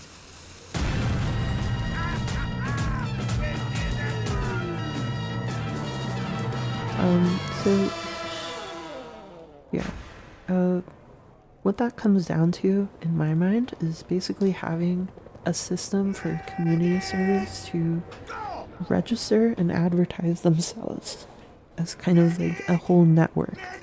So like you can have, the Uncle Topia experience if you want that kind of more veteran, serious, kind of high skill play, or you can go on Skill or some other server if you want more laid back, maybe a more beginner level gameplay that's more chill and casual and has some nice casual features. And then you can kind of organize those into just networks. So networks with only one or a few servers aren't like competing for visibility in the server browser with servers that may have 100 different servers to join, and they're kind of all on equal footing in terms of what people want to curate for themselves in terms of that social experience. And I think that's pretty important, just elevating community servers to that level of just having them be essentially kind of like game modes, like curated experiences that people can enjoy. And you could have Prepare to compete in 60 advertising, seconds. logos, all of that stuff, those kinds of assets within the game to advertise a certain community and get it some brand recognition so people can come back and enjoy it again. And be able to just join a server that's full within that experience, because the current server favoriting workflow is kind of not great for community servers, because you can only favorite one server at a time, right? And that paves the way for, if one server that you favorited isn't full, then you're going to search through with tags to find like another server in that network. But then some of those servers might be, impersonating that network. And then you can get like a drastically different experience if you search Uncletopia and you actually go into like a different server that's impersonating that one. So I think, just bringing communities to the forefront of the server discovery experience is going to be a huge help to give that kind of audience of people who want that social casual experience back in TF2 what they want, while still keeping kind of the more laid back, kind of brainless, I click play, I play the game that I enjoy kind of feeling of Valve servers. And then people can kind of have the best of both worlds when it comes to more casual play. And in 30 seconds. when you have community servers at that forefront of the game, you can also start to introduce monetization options for community servers to help keep them running. You can surface like community passes that are like items or something like that within the game that give you access to like a highlight in the chat or something like that like you're a donator or something, that you've supported the server, small cosmetic things like that. Or it could be that you can spawn this cool effect that helps other people enjoy the game. Because if we were to ever implement something like that, we would want cosmetic only rewards for the individual, and whole server-wide effects otherwise. So that could mean like, oh, you can turn on Eternalene or something, or you can I can't really think of many examples right now, but it's very specific to each community what that would entail.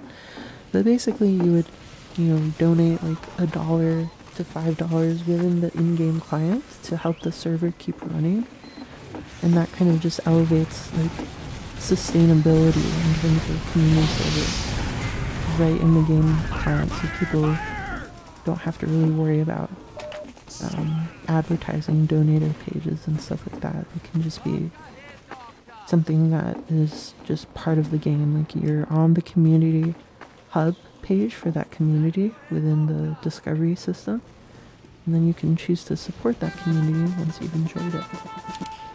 And that can help a lot with, like I said, making sure that community servers stay up and running. And it kind of provides that incentive for community servers to follow the rules that could get them listed in that system. And I don't want to moderate too much, because obviously each community is going to be different in terms of how laid back they are and what kind of experience they want to curate. So I think it's important to not have much moderation when it comes to that, but still have like a base set of rules and standards, like no impersonation, no like content, at least on the, in terms of server logo being not safe for work or something like that. Obviously, there's a place for like 18 plus servers and surfacing that through the actual interface so people can be more aware of like, this is like a server where adults talk about adult things sometimes and kids aren't really welcome here. And just like surfacing that through like maybe a confirmation system. We can do all sorts of things once we kind of elevate community servers and just kind of make them a more social feature like a Discord server. But in game, in terms of that level of social discovery and cohesion and all those nice bells and whistles. But, that's sort of some of my ideas to help with kind of the game discovery process that a lot of people have problems with. But, it can also manifest in a lot of different ways, like improving a lot of the map selection systems and how people kind of interact with queuing. Like, to give a good example of like a user flow that exists right now is, let's say you want to play on a certain map, right? So you queue for that map. Oh, and then you see, it's taking some time. So you're like, okay, let me just check every single map that I'm okay with playing, and then just do like a wide search and then re-queue for the map that I do want to play, or the few maps that I do really want to play.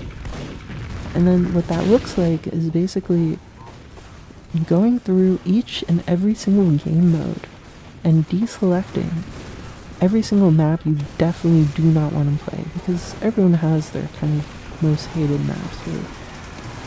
And because there's only a way to save one profile in terms of maps in casual, you can only really save a profile of your favorite maps or a profile of your all maps but your most hated maps. So then it's like, how am I going to efficiently search for both? Well, you can't right now. And that's really unfortunate.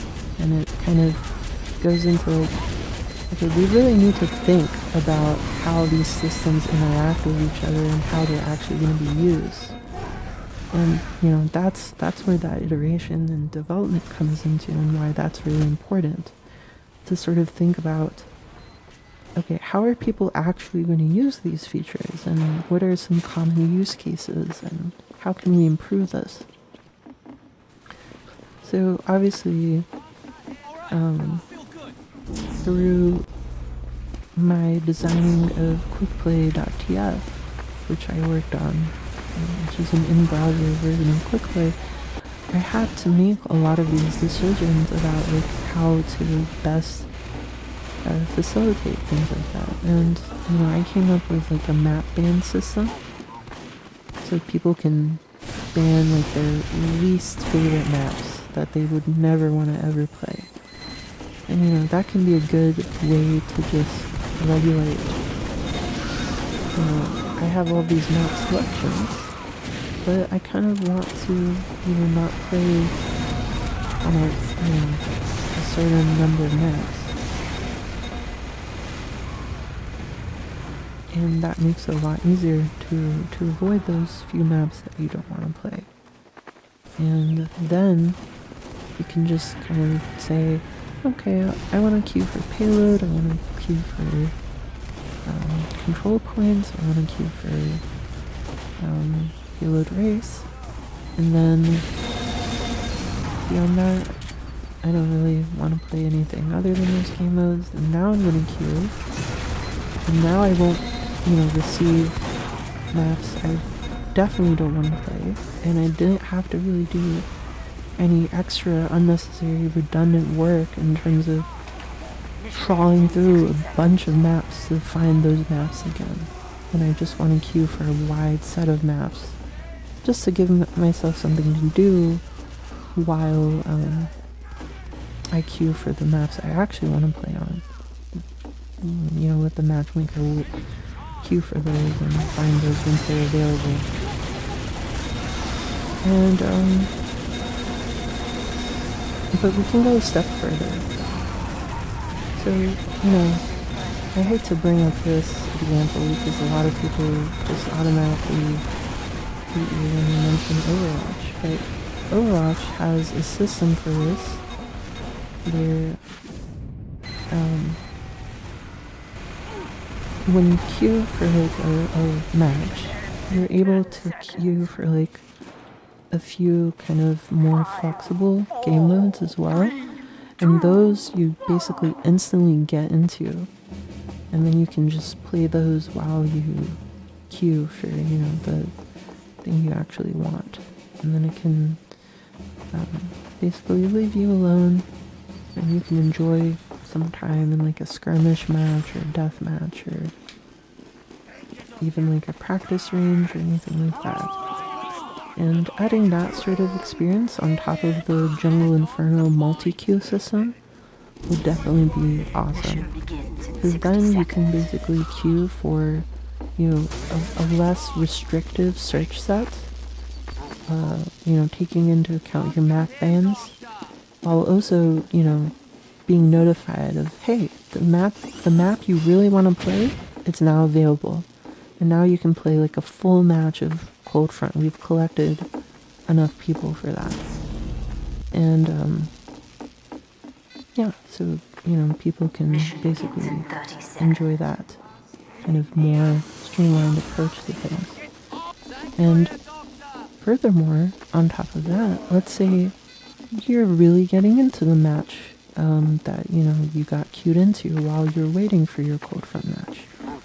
If there was a system of being able to decline your match, or, you know, put it on hold even, that would be quite interesting, right?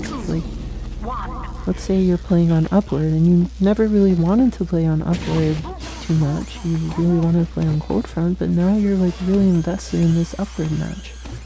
It's really intense and really fun. I mean, it's TF2 and kind of everything came together really well. And, you know, now you're enjoying that experience. And maybe you don't really want to join that Cold Front match right away. You know, you could put it on pause, and when there's, you know, an empty slot and they're looking for players again, you know, you can just hop into that Cold Front match when it's available again. In case it fills up. And then, you know, you're kind of on standby for it. And that can definitely help in a lot of different ways. Not only does it help people just finish up the match that they queued up for while they were waiting for another, but it also helps with, you know, backfilling people. You know, people might really want to get into that Cold Front game after 5 minutes, but, you know, some people might leave, you know, oh, I didn't actually want to play Cold Front, or maybe they got on Cold Front randomly and they were waiting to play on some other match, like Moss Rock. And they finally got their Moss Rock match, so they got kicked out of the Cold Front one because they joined the Moss Rock match. And then now there's an empty slot, and that player who's on standby can just immediately join that Cold Front match. They don't have to re-queue for Cold Front. So all those sorts of things can help streamline the system and, you know, resolve those issues that people are having. Alert. The control point is being contested. Yeah, and it's such a good, very stress-free kind of approach. Like, Mission ends in 30 seconds. just, it doesn't even have to be in your thought. You can just queue really easily, and you get everything you want, ideally, you know? And you don't have to go, like, trawling through. Gosh, I really hate stopwatch. I really need to fix stopwatch. I'm gonna make a casual version of stopwatch. But we have it enabled because I want to test that kind of stuff and deserve some recognition. make sure that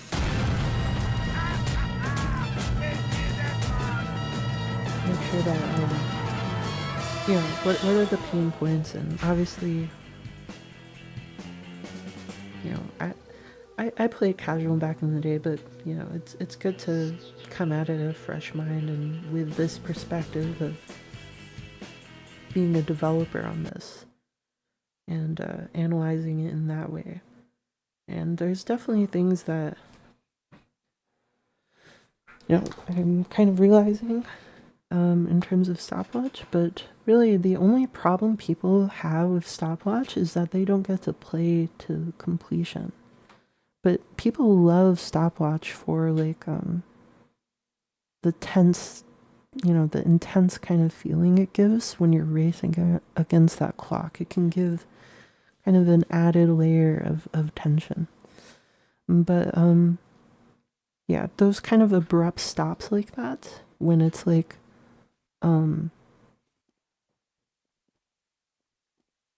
you know, when someone needs to only cap more than you did and then the game automatically stops, that kind of feels bad, right? So I think giving both people kind of an opportunity, both teams an opportunity to defend in a full match is definitely important. And I think it just basically, you need to evaluate, you know, if someone is able to cap 1 point in time, you just keep the match going, because Prepare to compete. basically it gives the other team an opportunity to kind of showcase their defense ability, and the team that was previously defending their offense capability. And it just kind of makes sense to test that on every single point rather than only testing it on the first point, right? Like, just because someone beat your time capping the first point doesn't invalidate all of your effort on trying to cap the second point, right? We tried at capping that second point for a very long time, but they capped the first point in, you know, slightly less time. They automatically win. They don't get to enjoy that back and forth that we had and get to, you know, prove themselves. And, you know, they would win anyway, right? Once they cap that second point, Mission begins you know, in 60 seconds. I think stopwatch and casual should really be used as kind of like a tiebreaker system more, and a system for just evaluating a team's performance. Like, let's say, you know, basically just letting both teams show how well they can do to completion of that map, rather than only within the context of the previous round's stopwatch.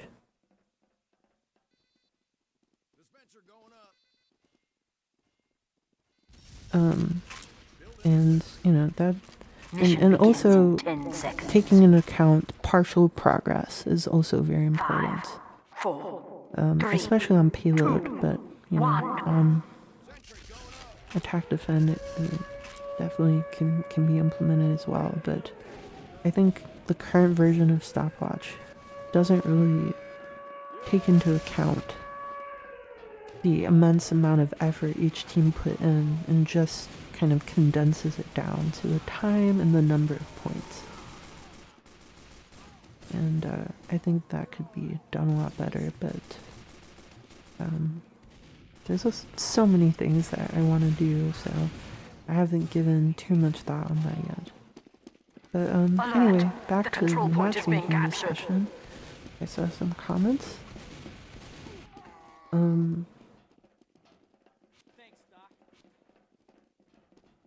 Wouldn't a simple skirmish solution just be auto queue into a random server while you wait instead of a separate server for people waiting in a queue?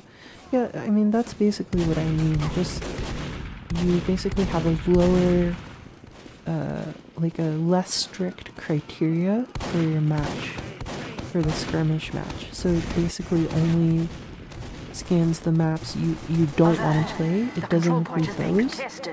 But then it does include just everything else, right? So the maps that you've selected, like map bans that you never want to play, those wouldn't be added to the queue. It's just an easy way to just queue for everything and just get into a match. Kind of like how casual initially was, where you just queued and you got into the best match possible from their matchmaking algorithm, and you had no say on what map you joined. But in this case, you would be able to at least not just get dumped into a 2-fort server if you never want to play 2-fort.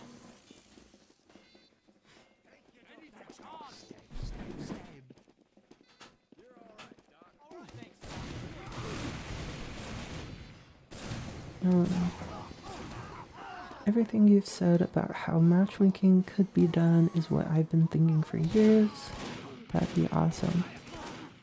Yeah, I'm glad that you agree. I've kind of thought of taking a lot of long walks to figure this out and think about it and brainstorm and done a lot of doodles and stuff and try to figure out, like, you know, how can you address all these things? Hopefully I can bring it to fruition and make everyone happy and kind of address this whole matchmaking debate that's been going on. I think why Quickplay worked so well back then, it was about 5 to 10 maps. With it now being 90, it makes all forms of play harder. That is also true. And that's actually something that I've been thinking about as well. Personally, I think there's really no reason to have maps officially in the game at this point. There's, you know, a really great map workshop system in the game that allows for custom maps to be loaded really easily. And really the only thing that is preventing people from using that system is a good user interface for it. And also just the ability to add kind of official, semi-official map stamps into the game so people can support those maps. And you know, maybe you could have, like, for an update you highlight a few workshop maps, and those also get key sales as well for being like a featured map in that update, but they're not like added into the game pre-downloaded into everyone's map folder.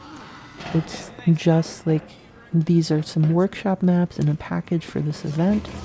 So like for the Smith event, those maps would just be downloaded from the workshop, but they're just like this kind of featured workshop list for that update. And then they get like map stamps as well. I'm not entirely sure how CS2 can use workshop maps. Can you tell me a little bit more about that? I'm aware of some things in CS2, but I am not really a CS player, so, I mean, to be honest, I get a lot of harassment in CS. Whenever I've tried to communicate on the voice, I've tried to stay away from it. But, you know, I've sometimes had fun playing with friends in, like, Wingman. So that's been fun, but yeah, I don't like regularly play it enough to pay too much attention to what's going on and everything. But you know, I try to keep tabs on a lot of stuff just as an inspiration tool for how Valve is moving on one of their other multiplayer games for it. The UI in game, I think I have seen some stuff in regards to that. Like, obviously there's the map groups like Alpha and Diffuse Alpha and stuff like that, and there's also, like, I believe some level of custom map listing support. Alert. The control point is being You know, contested. that's all pretty cool. I definitely love the system of being able to see maps in that kind of tile view, because that allows people to really see what a The map is control point is about. being captured. Whereas in casual right now, you only see this name, right? And like a green bar, or a gray bar, a yellow bar, right? And that doesn't really like help.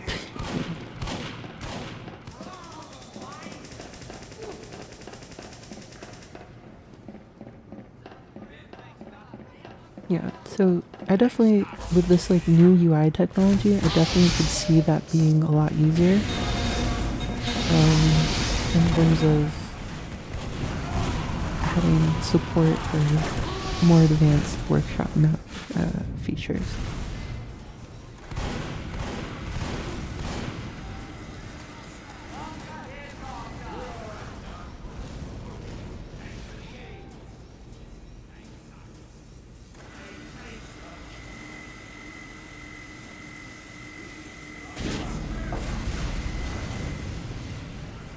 So that's definitely something I want to keep in mind, and we can also use the power of the workshop rating system to elevate the best maps to the top.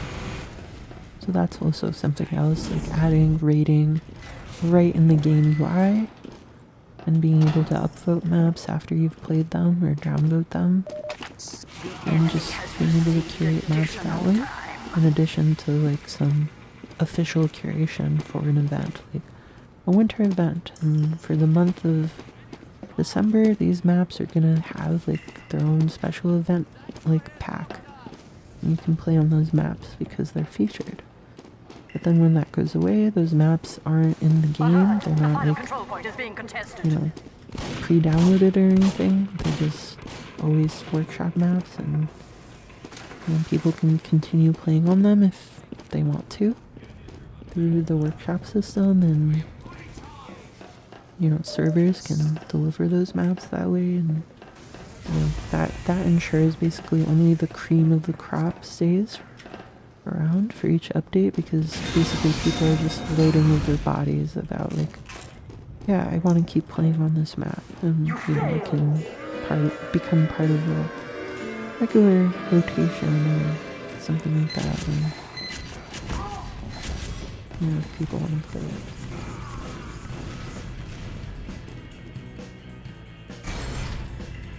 Did anyone here go above and beyond?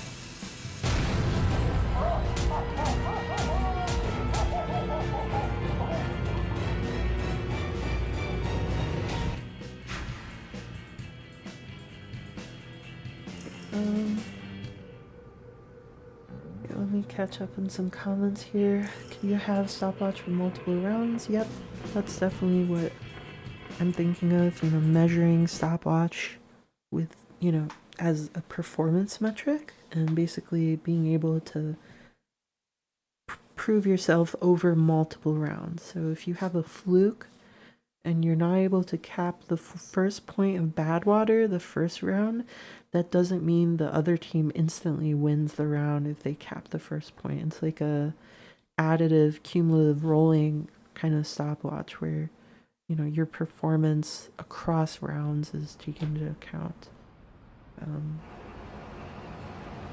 And basically it's a race to who can finish, you know, cap the last point, essentially.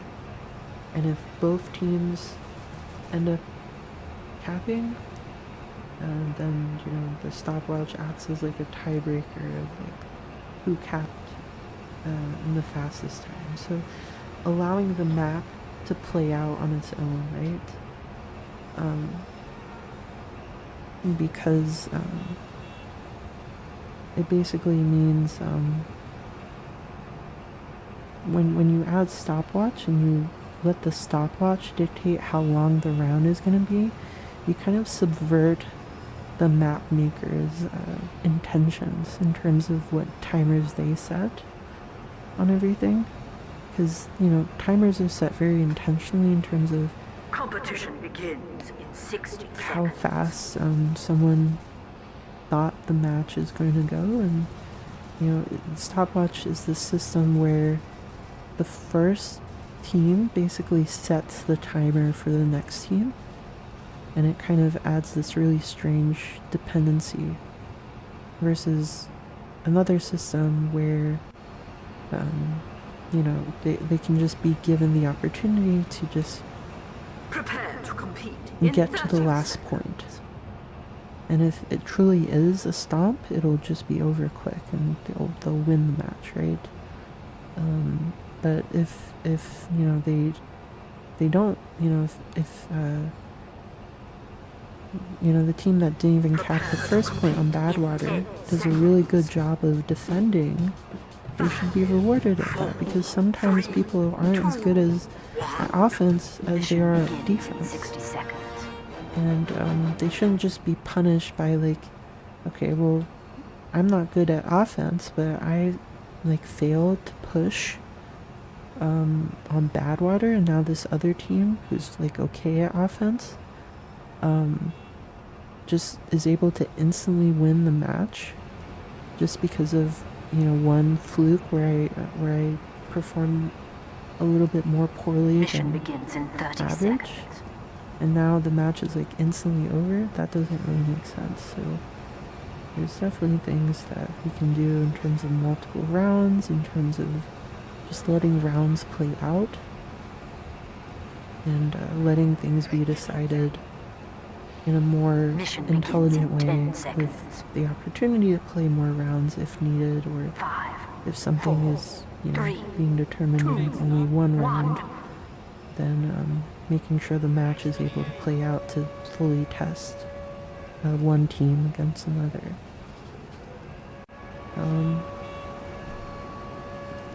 Stopwatch is perfectly fine being a comp only area. The control point is being contested. I kind of agree in some ways, but I also want to say that I do think it's very valuable to basically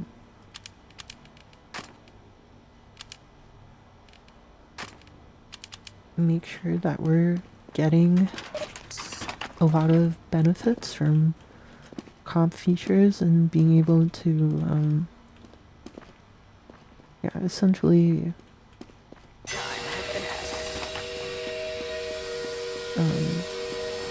because a lot of competitive features and stuff like that add tension and a thrill to the game, and we don't want to just remove those from casual, because casual players should be able to kind of go in and out of a more serious kind of vibe, the classic pub push versus just acting like a friendly. People should be given that freedom, and features should be given to enhance people's enjoyment however they're playing. It shouldn't be one way or the other. There should be this very low friction way to just enter in and out of serious play,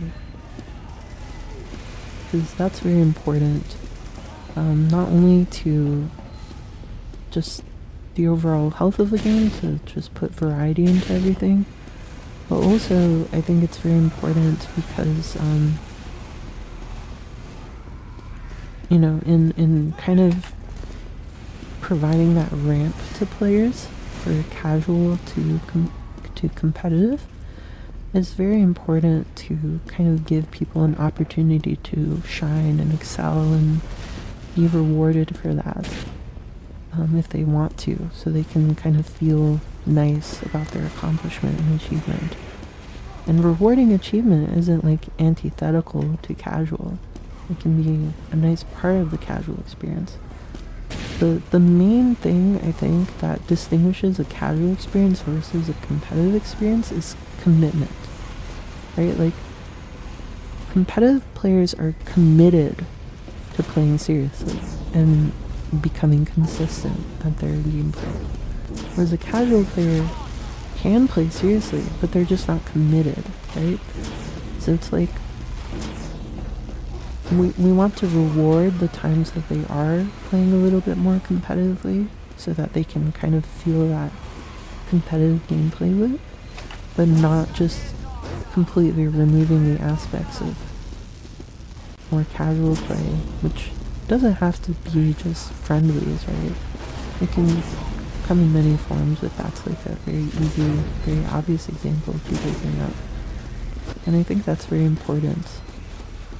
Basically not demanding commitment from people, but rewarding, competitive mindset, and rewarding that in a way that makes sense for the people who are trying to do that. So like the casual MVP system is one way that is being done, right? It's like a kind of neat, fun way to like recognize someone for doing well, and also basically giving people more visibility about like, hey, here's this guy, he's got like these really cool cosmetics, he did all these cool things in the game, here's like all of these like class specific stats that you can kind of see, and that's really cool. And you kind of start to realize like, oh, okay, so this person is successful, maybe I want to like be successful too, like this person. Let me try playing this class, let me focus. Oh, they sapped a lot of buildings, this spy, they got a lot of backstabs. Okay, let me try to like beat them. It becomes this kind of fun little friendly competition kind of thing that kind of elevates that kind of mindset. If people want to, right? If they want to participate within that flow, they can, or they can just ignore it. And I want to add more features to that experience, and one of those things is going to be like adding like a most like loser player, right? And just like highlighting the person who died the most and making fun of them in kind of the TF2 kind of style. Like just like pointing them out on the scoreboard at the end, like, also, here's the most disappointing player, right? And then I'll be like, in like a little badge, like 22 deaths, exclamation mark. Right? 0 kills. They didn't kill anyone, right? And yeah.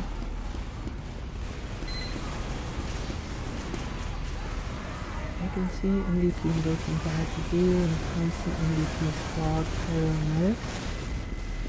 Yeah, I mean, that, sometimes competition can bring out the worst in us, but I think in the end, I think it can only be positive because it's elevating that experience to more people who can play the game in a less, I guess, toxic way, is kind of what you're trying to say there, I'm assuming. So like, those people who already play toxically are still going to play toxically to win, right? They're already have kind of that mindset of trying to play well.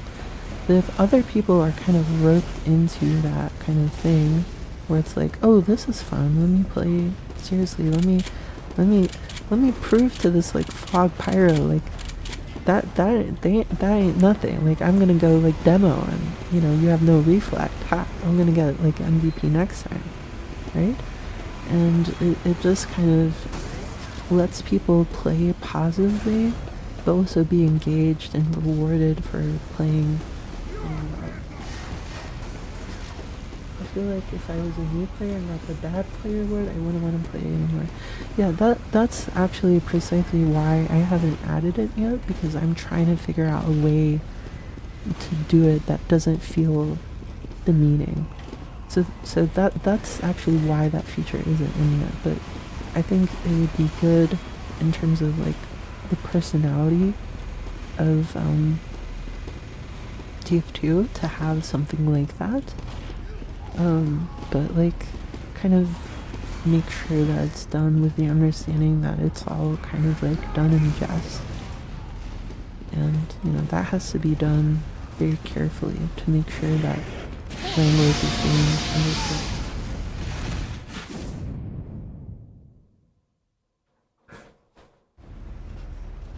My mindset is a new player would see an MVP with a toxic build and have the mindset of needing to use it, though I can inspire someone to want to get MVP over better though.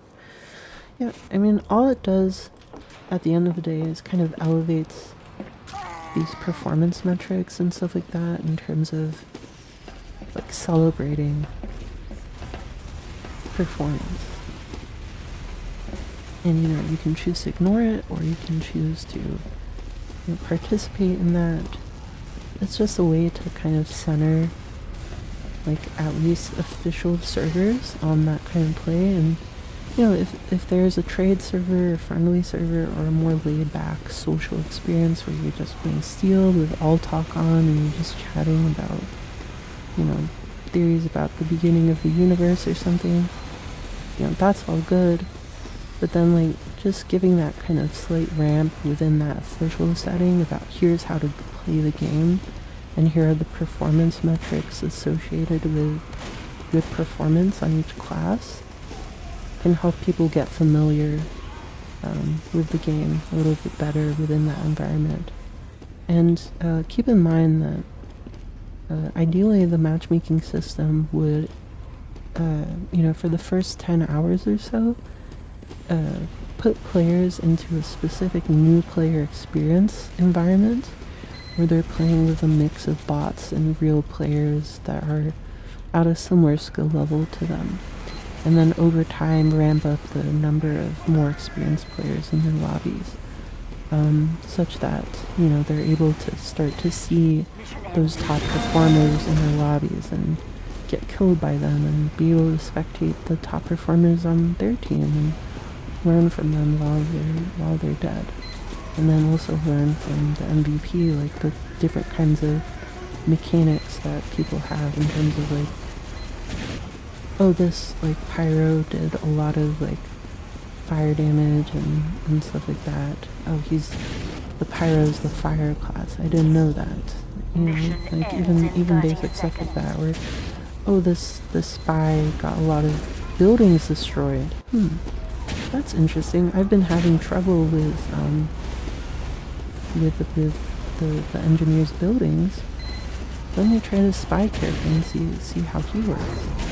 Stuff like that I think helps with discovery and being able to perform well, and because you know, doing well in TF2 is fun. It's designed to be fun, and you know, people might say they're more casual, but in the end, everyone has fun doing well, right? That's what the game is designed to reward, and putting in more reward systems to elevate that really can't be a bad thing in my mind. And obviously there's going to be some variance. Sometimes there's going to be toxic builds, sometimes there's going to be friendly competition. I mean, in our playtest, when we've had, you know, 10 or so people in our Discord calls, people have been really, you know, it's been a celebration of the match, really, when someone gets MVP. And people are like, yeah, oh my god, dude, you were so good at heavy. Like, or like, someone be like, oh my god, I got MVP, holy shit. Like, you know, it's like those kinds of celebratory moments when you're in those social groups. That's also very important. Like, oh my god, who's gonna get the MVP and stuff like that. So I think that's important. 3, 2, 1.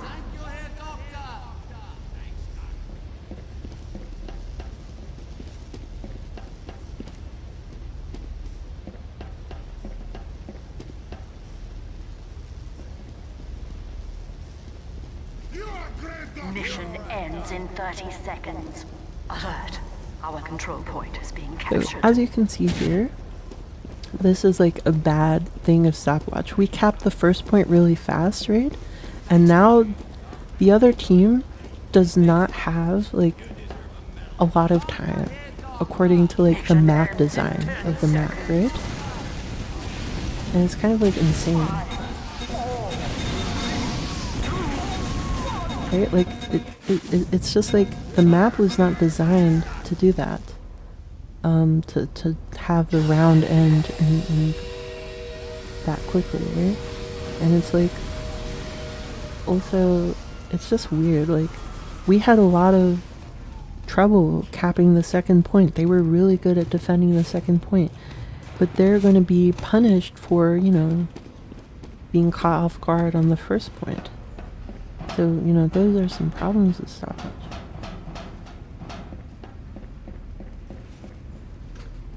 I think it's a harmless addition since we already have the round MVP system.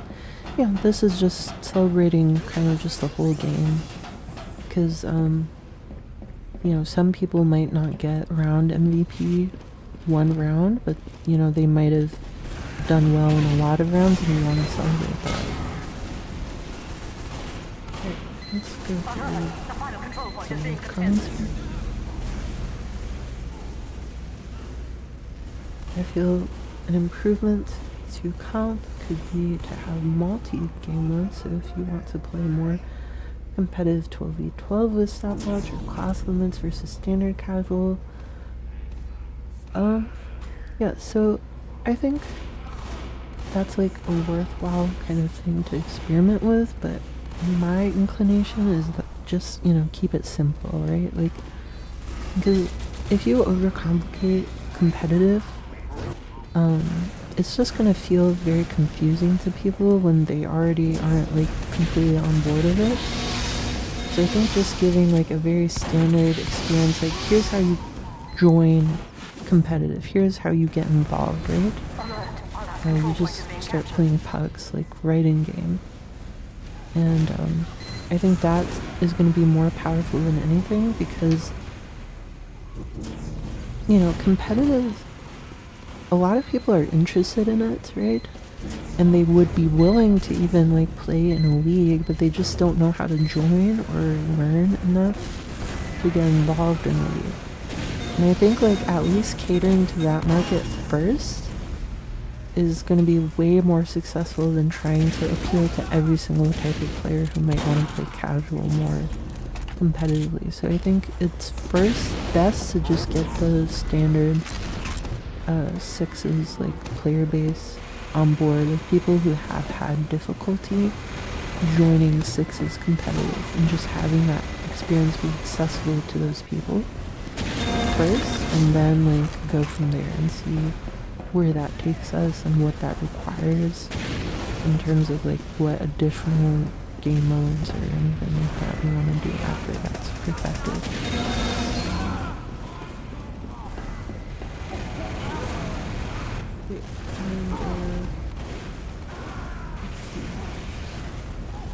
Speaking of the UI, does that have any external dependencies? No, it just uses Steam.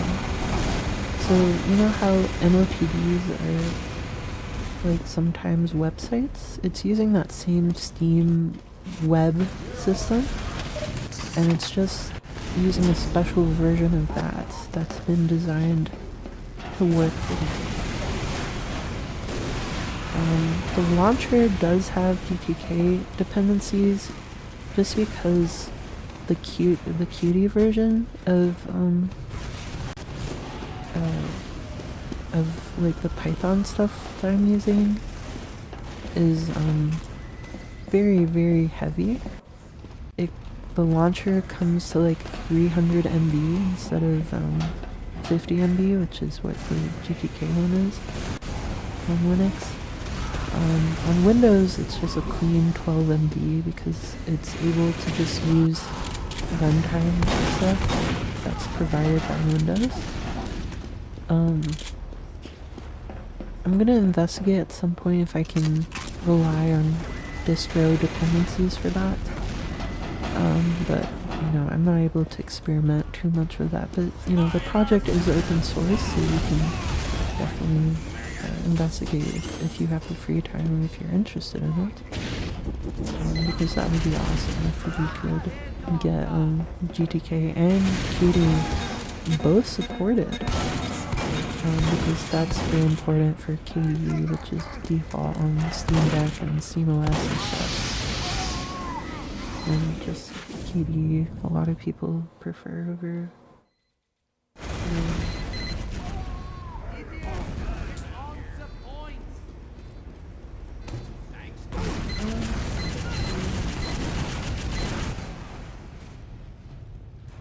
Mindset. went through that. Sandwich. Yes. I love sandwich. Great. Could you adjust the competitive end screen for the MVP list so it shows off who did the best? So actually the competitive end screen does have those features. It's based on this like medal system where it basically hands out medals to people who did really well healing for their rank or really good damage. And it basically celebrates that in the end screen of the winners. It doesn't work in Team Comtress right now if you have playtested competitive, just because it relies on like the game server supporting like all of the matchmaking features, but those aren't available to like TF2 mods, so we have to kind of make our own system for that, and I will eventually do that, but for now it's just like disabled so that the end screen works properly instead of waiting for medals to be loaded and not being able to load them because that's not in the mod. Honestly, I feel like HL would be easier for a new competitive player to understand as a whole. And I would love to see a source mod embrace and implement it in-game as an option. Yeah, so I think it's best to just keep it simple with just a 6v6 format. Just because I think a 9v9, even with the class restriction of one of each class, it's still going to be basically a glorified pub at that level. And I think, the competitiveness of just sixes being the more popular competitive game mode and kind of the main competitive game mode, as well as just like inherently with less players, things are going to be more competitive because one player dying has a lot more consequences for your team. So I think it just kind of naturally becomes more of a competitive environment within that kind of unorganized pub setting. So I think that's why Valve went for it. And I kind of don't want to like stray away from that kind of vision, at least for now. But later I can definitely look into adding Highlander support, because I definitely do want to accommodate like that Highlander scene. But I do want to focus on sixes and get that experience at least working somewhat, because the competitive matchmaking system already has a lot of work put into it for sixes, and I don't want to like throw that away and start from scratch. I want to just move forward and improve that system before I move any further on it.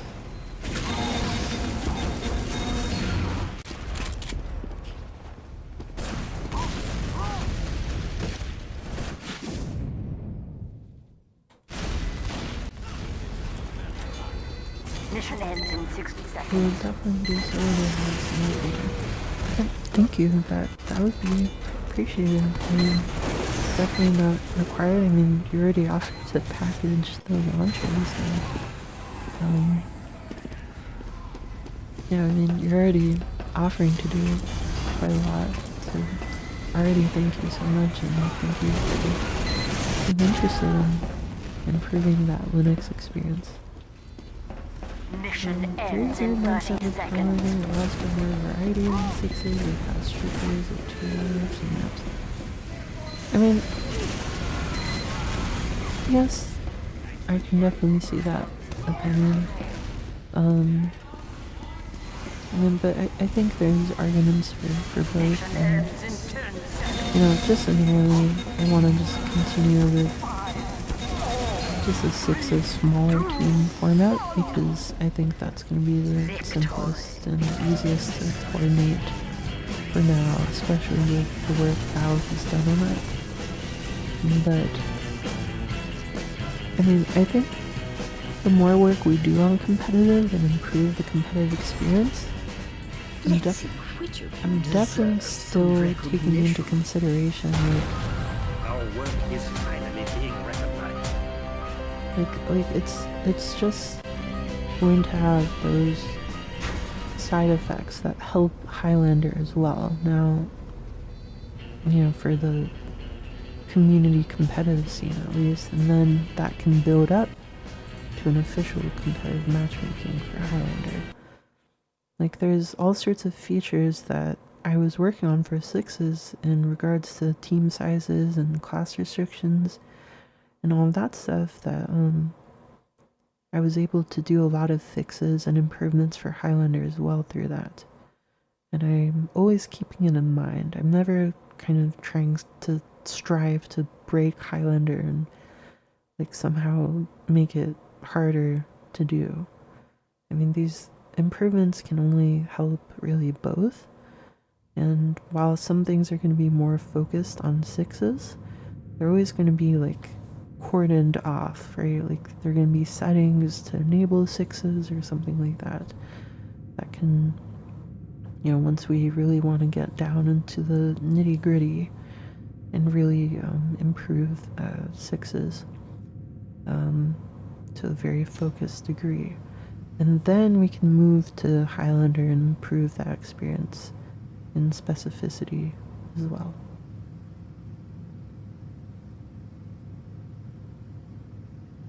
In the way of introducing new players, the hardest thing Sixes has hurdle over is axing almost all of the main classes. The trying to herd casual players to comp is hard as well. Yeah, I mean, my opinion though is that there's plenty of people who are interested in sixes already and are fine with you know, anything like that, but they just, it's too much of a chore to just casually get involved in it and start playing more seriously within that format. And they don't want to just join like a random Discord. They want to like have just this in-game really easy thing to do to find games where they can play in that fashion. Competition And begins then in we 60 can start seconds. thinking that once that audience is kind of already healthy and there's a comp scene that has that growth and those players coming in, then we can build on top of that. Because one of the main problems comp has is like there's not enough new blood coming in like there was before, because there's been a lot of pressure on like the community Competition begins systems, in 30 and they haven't been able to really get players like they used to.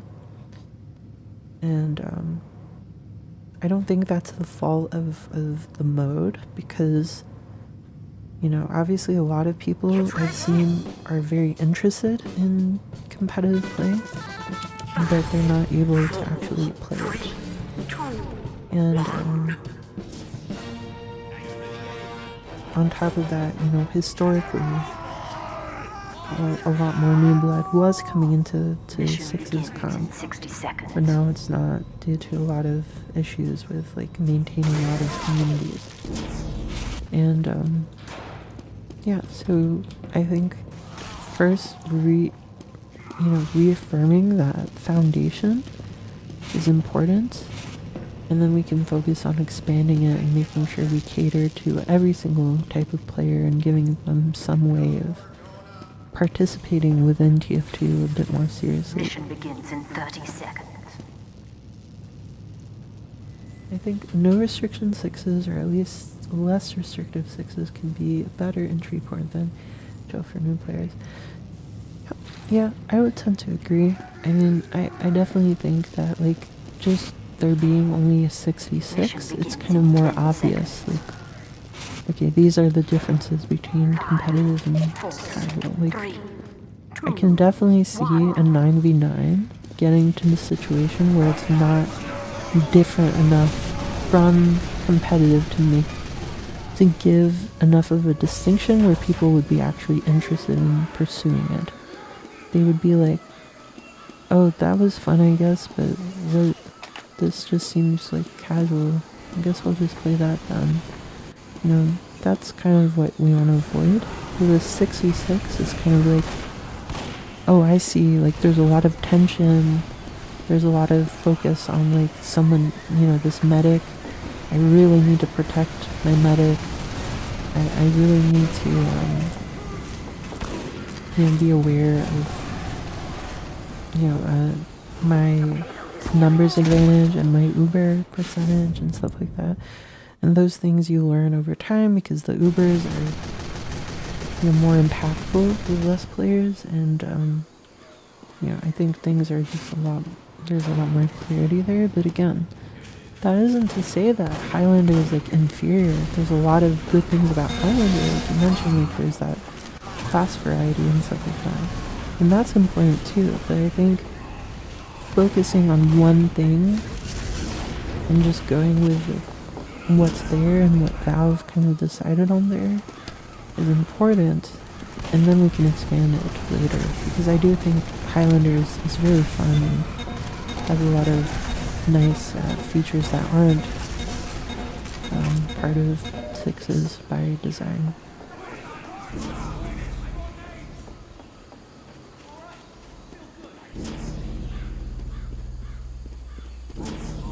Are you yourself a fan of competitive sixes? I mean, I'm a fan in terms of like I've watched sixes matches and I've really gone invested in them because they were really fun to watch. But I've also had the same for Highlander, though admittedly I haven't watched as many Highlander tournaments as I have sixes. But as a developer, I'm not really here to take sides. I'm really here to just elevate everyone's experience. But as like a single developer, I do need to like focus on like prioritize and decide on what comes first and what would require the least amount of work for the most amount of you know, benefit to players. And I still do think that is sixes, you know, mostly because of, you know, Valve, the work they've done on sixes, but also just because it's a lower player mode and there's less chaos when it comes to, because like we've already done playtests with different formats, and time again the sixes format really encourages even like the most casual players to play competitively, because it's that low player environment and you can kind of instantly recognize that, oh, I really need to like lock in because there's so few players and every decision I make matters, like because there's, you know, less sporadic damage, there's less players, it's just inherently simpler in terms of to understand like the competitive nature of it, whereas like 9 players, and I'm not saying like at organized levels of play Highlander is less competitive. I'm just saying in a sense that like a new player, like a bunch of new players, they're not going to be very coordinated, and if they're not going to be very coordinated, a 9v9 is going to be kind of hard to deal with.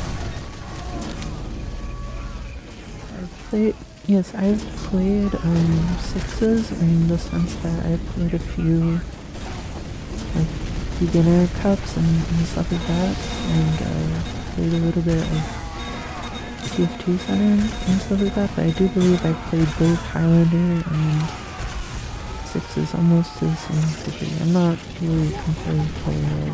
I mostly play in casual servers.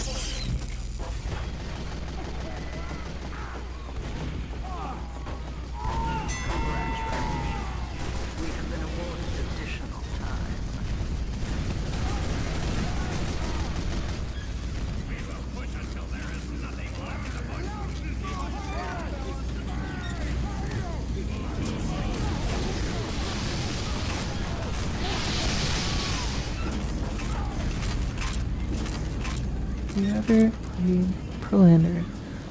No, I mean, it was very short-lived and exclusive to RGL. I didn't really involve myself into any competitive leagues. I only did like essentials.tf, like one-off like cups and stuff like that. Getting late. Yeah, thanks for joining. I'm glad it was informative. To see you again. Hopefully I can do more of these and answer more questions and yeah. Thank you and good night. Yeah, and Prolander, I wasn't able to play. I watched a few because I thought the item ban system was interesting. But ultimately, you know, it was kind of short-lived and kind of basic, and I don't think it was received very well. So ultimately didn't have much momentum to make it reach my level of awareness in comp, which is not that much. So that was kind of a, I guess, a missed opportunity to kind of experience it a little bit more in the moment. But I think overall, I was able to experience a little bit of it watching some streams. Mission begins in 30 seconds. And I mean, I definitely thought it was interesting. I don't know why exactly the team size changed. I definitely think a lot of its mechanics were interesting. Especially because, you know, I'm not sure if a lot of people know this, but back in the day, Robin Walker talked to the competitive community and said that he would really like to see a pick ban system for weapons, so that, you know, basically they could get a better idea about like what the community consensus is on weapon bans, rather than just having like a league enforced waitlist, which might be a little bit more subjective. They could get that match to match data and decision making within an actual match where there's like a restricted number of bans. People would be forced to kind of really make compromises on like what they think is like the most important thing to ban. So I think Prolander is very interesting in that sense. And it's actually something I want to implement within Team Comtress 2 natively. Like integrating an item drafting system in line with Valve's original vision for competitive play. Obviously, it'll be optional, so competitive leagues that want to still have their own enforced rule set and ban lists can do so. But I think over time, I do want to enforce like that item draft system within the official matchmaking, because then that would provide a really streamlined system deciding what weapons to include into a match, rather than it being subjective, right? Because a lot of people aren't going to necessarily agree with the RGL bans. So why use them in official matches and turn people off to experience? It's better to, you know, give people the opportunity to curate that experience. Now, I will say that there's a balance that we need to have, because we want the in-game puzzling system to also be useful practice for competitive players. If it's not useful practice to them, we won't have the necessary like division of skill between like high skill, very high skill, and normal skill that is necessary for a matchmaking system to function properly. So it's important to be able to have a matchmaking system that accommodates all sorts of playstyles and stuff like that, and also accommodates to what is already kind of used in the competitive community.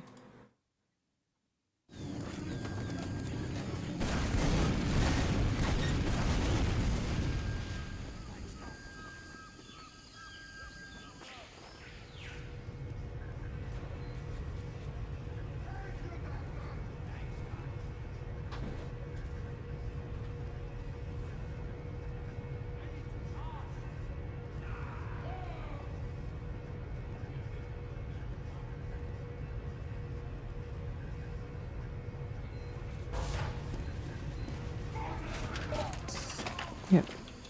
And hopefully rebrand.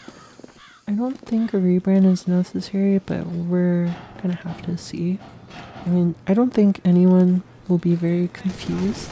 And like something like Team Fortress 2 Classic is just confusing because Valve literally made Team Fortress Classic. And they also made Team Fortress 2. So like Team Fortress 2 Classic, like as far as I'm aware, pre-Fortress, Better Fortress 2, Open Fortress, all of these mods had no problem with being listed on Steam. Now, we don't know if Valve just happened to not review them very closely like we did for Team Fortress 2 Classic, which sometimes happens when it comes to Steam. But right now, I don't think there's any issue with using the name Team Comtress 2, though I do think it's a bit stupid and tacky. The name was kind of just temporary thing because I was lazy and wanted to just create a name really quickly. But I just got that name recognition because of the Tyler McVicker video from 5 years ago, so it's kind of hard to change it now. So I really do regret having the acronym TC2 because there's a Roblox mod called Typical Colors 2, and yeah, so when you talk about TC2, sometimes people think you're talking about the Roblox mod, and it gets confusing. And that's just a funny coincidence because they literally don't even use like team or any like combination of the word fortress or fort or anything like that, but they happen to have the same acronym as Team Comtress 2, even though like Typical Colors 2 is just like really two random words. Right? And they just happen to start with T and C. So that's pretty unfortunate.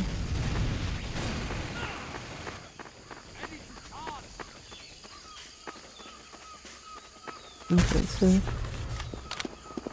I mean, I think it's weird because Team Fortress 2 Classic, you could say, is also grandfathered in, but then they were not grandfathered. They were like had the rules and they made the rule. So then they don't get the right to grandfather. TF2 Team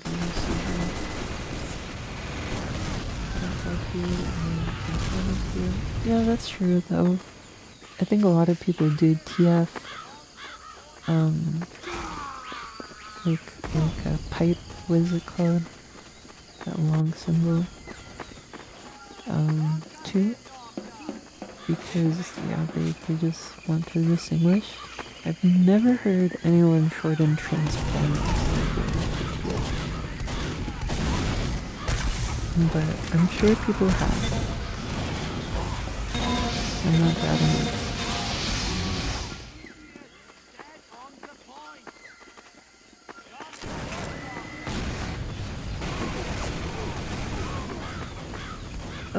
But also to answer your question about Steam, so I mean, to be entirely honest, I don't really want to reach to Steam. I will do so as a last resort, but ideally, ultimately, my goal is to just help Valve develop Team Fortress 2. So like, putting out in Steam would kind of be me giving up, like resigning to just becoming like an official mod on Steam, rather than creating that kind of experience of bringing that experience to TF2 proper. You're making me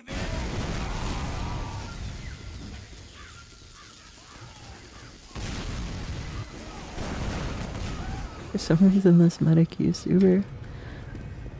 But yeah, so I think like,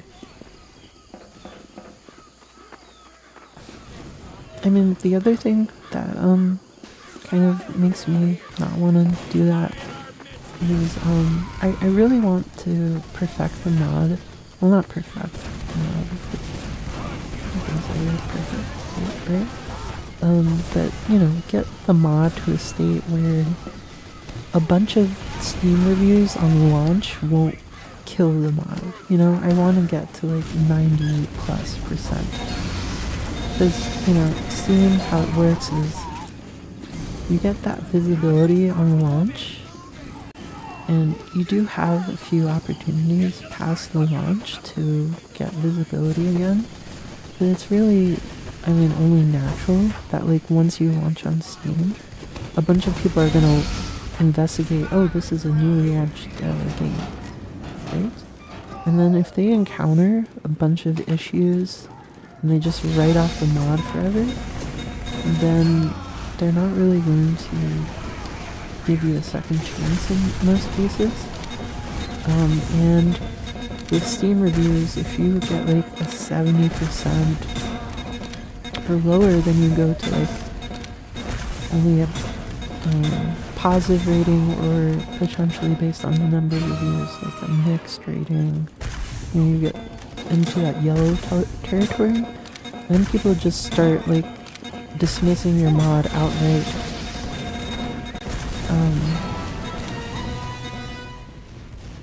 And before they even try it.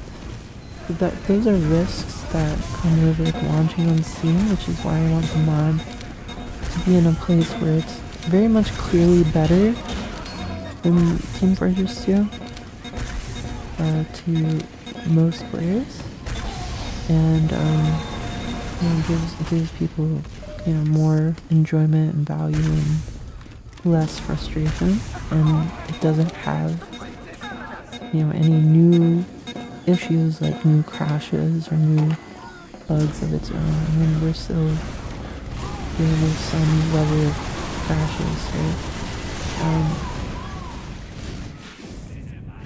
I think I crashed twice on stream, and some people have had some crashing issues, and I haven't focused enough yet on that, so I need to, you know, investigate that a little bit more, so that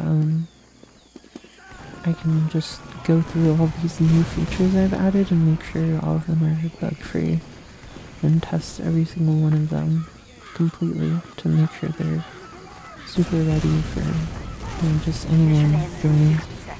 That isn't to say like I don't think people should play the mod right now. It's just I don't want to be subjected to that larger, less understanding audience where it's like, you know, they're looking at it as like, oh, there's this mod release, let me check it out, and not like, oh, I'm joining this like development version, or I'm you know, participating in this development of the mod by testing it and, you know, giving feedback, and it's going to iterate a lot faster than normal, and it's going to have some risk in the changes. That isn't to say that we aren't going to iterate after the mod like releases officially, but you know, there's a certain level of like confidence that you need to have when you're testing in an official capacity versus like just kind of like a testing capacity, and it requires a lot more work to like get that confidence in terms of like making sure the feature that you're giving to the public to test within that environment is, you know, good enough. Mission begins in 60 seconds. And because the things that you add to the mod in that official capacity is going to not only be used for your own purposes for testing, but it's also going to be, you know, people are going to have much less, they're going to give you much less leeway for like mistake. Mission begins in And 30 they're going to seconds. use that information to make a judgment about the mod and if they should continue playing. And obviously there's still some of that in this. Like, obviously people aren't going to play a mod they don't enjoy. But people are a lot more charitable and they're, you know, participating in the mod 10 seconds. a lot more closely in terms of feeling, oh, this is like early development. 4, 3, You know, I can 1. pass off a few bugs here and there, but once it's like committed, like this is the polished experience, then people are gonna really treat that seriously. And you know, we've been having kind of tiers of that. You know, we were in beta before and we did a lot more experimental things, and now we're in just early access, and now we kind of try to split off experiments so people can test them if they optionally enable them, but they're not like part of the default experience. And that's like a way to basically put away some risk.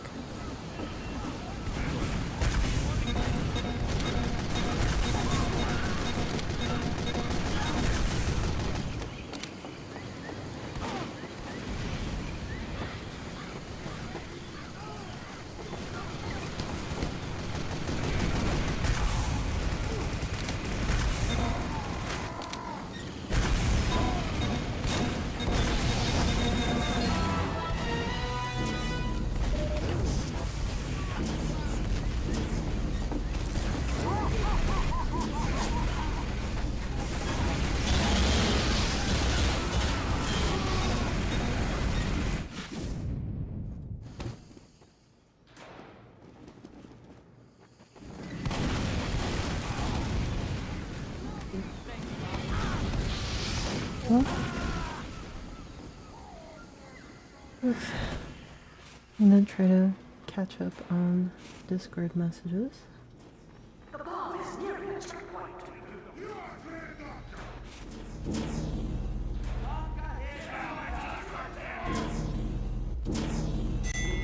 Has received additional time.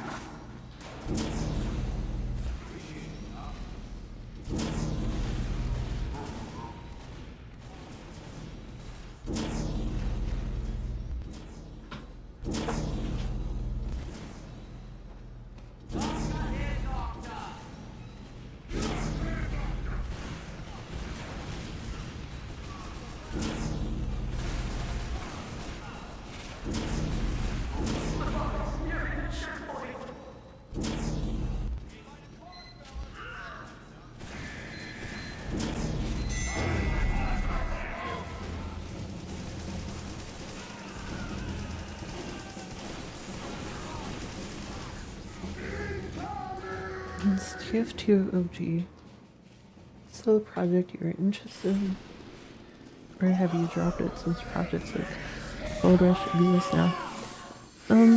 So I've been making a slow but steady efforts to bring in TF2 OG's features into Team Comtress 2 as convars that anyone can set up. So that allows server operators to curate that experience. And that's been part of kind of this overall pass of just enabling more customization of TF2 out of the box in terms of that gameplay experience. I know Valve was of the mindset that they didn't want unrecognizable forms of TF2 to take hold within the community. But, you know, with source mod and stuff like that, that's kind of gone away, and I don't think it's productive to pretend like Mission begins in 10 seconds. it's like valuable at all to try to flag like 3, 2, console variables as cheats and stuff like that when they can just be you know, more accessible to server operators who aren't running source mod and stuff like that, and just disable achievements in another way if you're really concerned about that.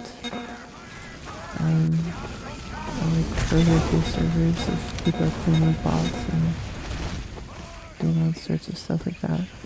But you know, with VScript, with source mode and all this stuff, I think it's like wrong to kind of pretend like we're, you know, like locking some convars is going to be like very productive.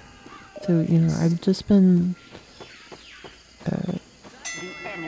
unlocking a bunch of convars that TF2 OG used for its gameplay, and I'm also, for the cases where TF2 OG wasn't using convars and was using its own custom code, I'm changing those to be console variables, so that everyone can kind of curate that experience, and over time that can enable us to create kind of templates in a way of basically being able to curate a specific experience of like a certain time period or era of Team Fortress 2's development. And oh, I think the server is crashing.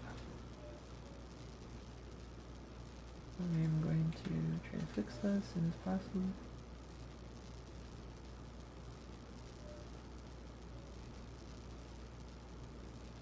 Okay, it's restarting.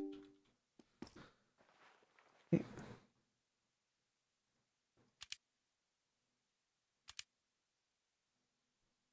It'll be up in a second here. Yeah, it should be up now. Yeah, granary. Okay, yeah, so basically being able to set like a Gold Rush update template or a 2011 template or something like that, and basically go through the years on your own, and that can kind of facilitate kind of like an OG event where it's like kind of like other games that have done OG events like Fortnite, where they kind of, and WoW Classic, where they do go through the ages from that launch experience all the way through some of the more beloved early chapters and stuff like that. And it's actually interesting in WoW Classic's case, they're, you know, having basically alternative reality to how they're moving the game forward through those expansions. So that's something server operators can experiment with. I don't really have any plans for that, but definitely people can curate a very specific experience with that kind of freedom to do so, and making it easier to revert back to a certain point in time and mix and match and stuff like that. Will you ever bring back old update holidays? I mean, it really depends on what players want and how easy it is, because obviously there's so many other things that can be worked on, and duck journals and all that stuff. You know, could be fun, but it really depends on how much work is already in the game for that, and how much work we'd have to do to enable that again.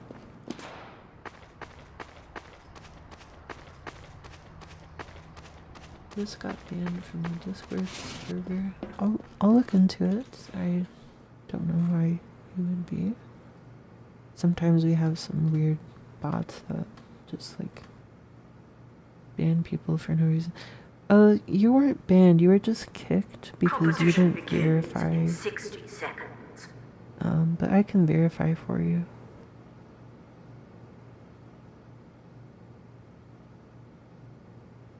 I can manually verify you if you rejoin.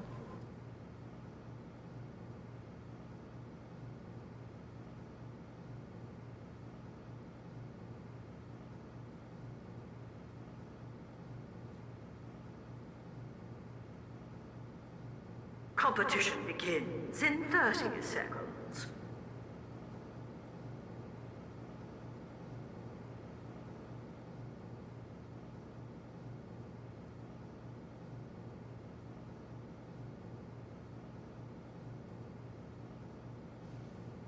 Prepare to complete in 10 seconds.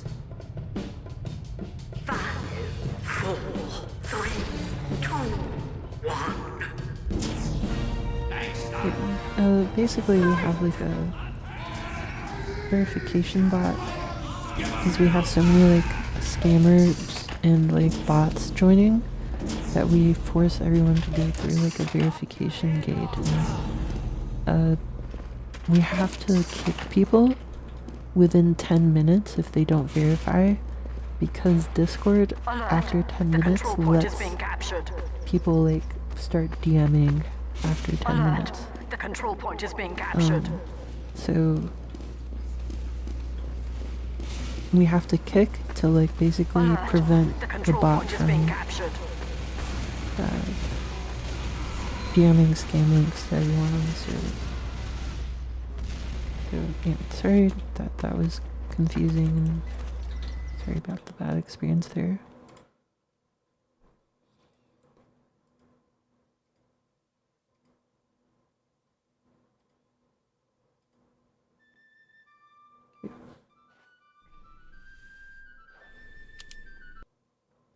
I'm gonna try to catch up on some Discord messages because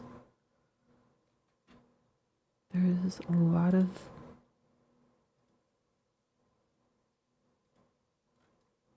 them on Discord instead of just the stream. Look in the Team Comtress 2 channel on our Discord and see if anyone tried to talk to me. I do see that a lot of people reported some bugs and crashes.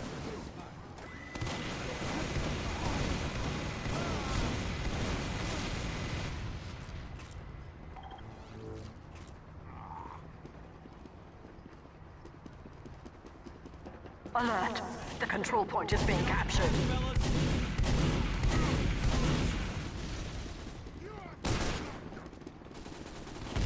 Alert! The control point is being contested. Time has been added. Alert! The control point is being contested. Alert! The control point is being contested.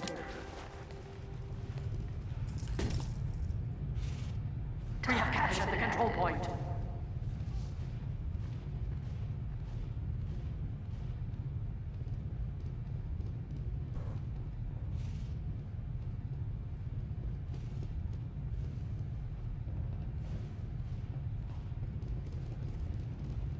Alert! The control point is being contested.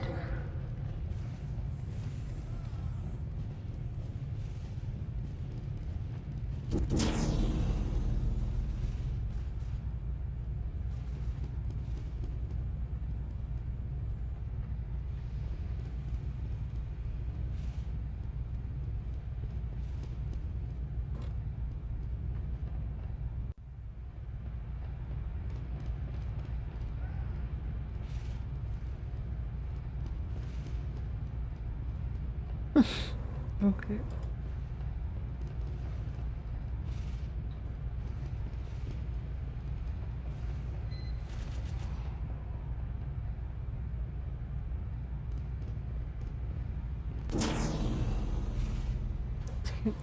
Someone asked a question on Discord.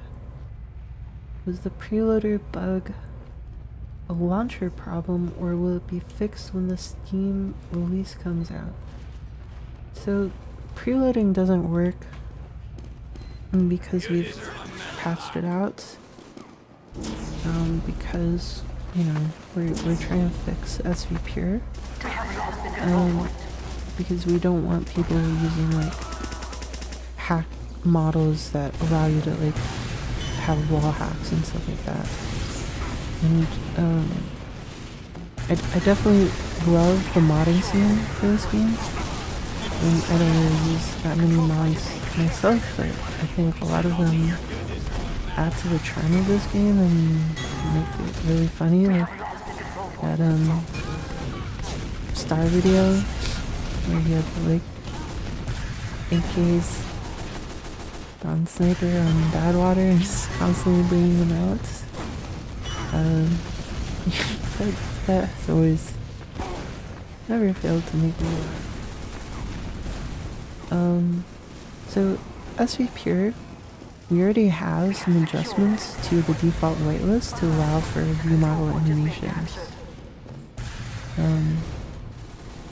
And yeah, so view models are not SV Pure anymore by default. And there's a few other things in the waitlist that I can't remember right now, but we've added quite a few like ones that are popular in the community to be added to servers, and we've just made them default now.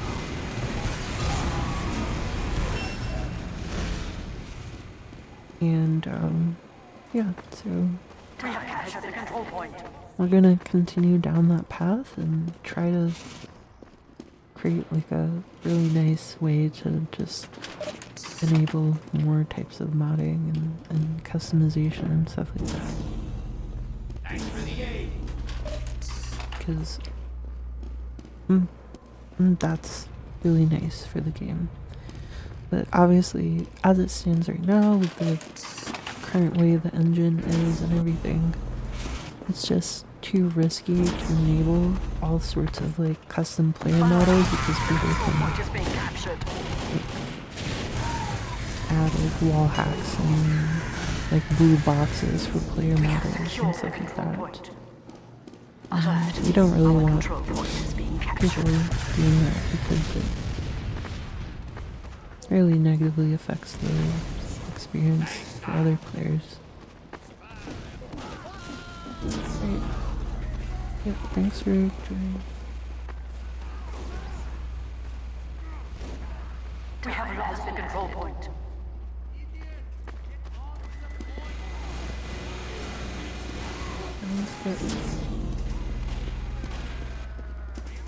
So sound scripts in general are not allowed to be modified in Team Comtress, and we've done some work to further improve the superior system there, just because a lot of people can replace spy decloak sounds and other stuff like that, and that's the problem for spies, and there's all sorts of other exploits.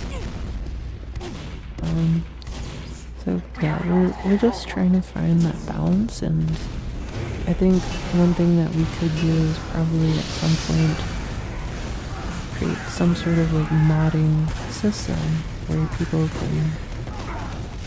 can more easily install mods and get mods that are like approved or safe or something like that as well. 'Cause I think that's what we're fun.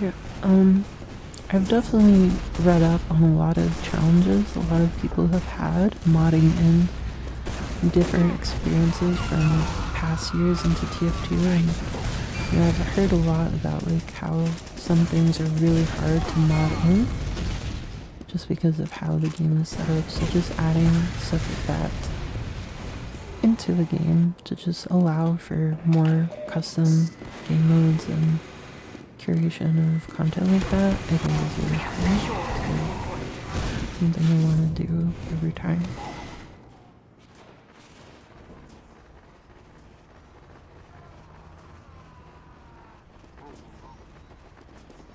Hey, thanks, Doc.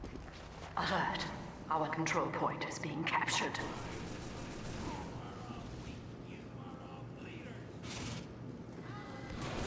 We have lost the control point.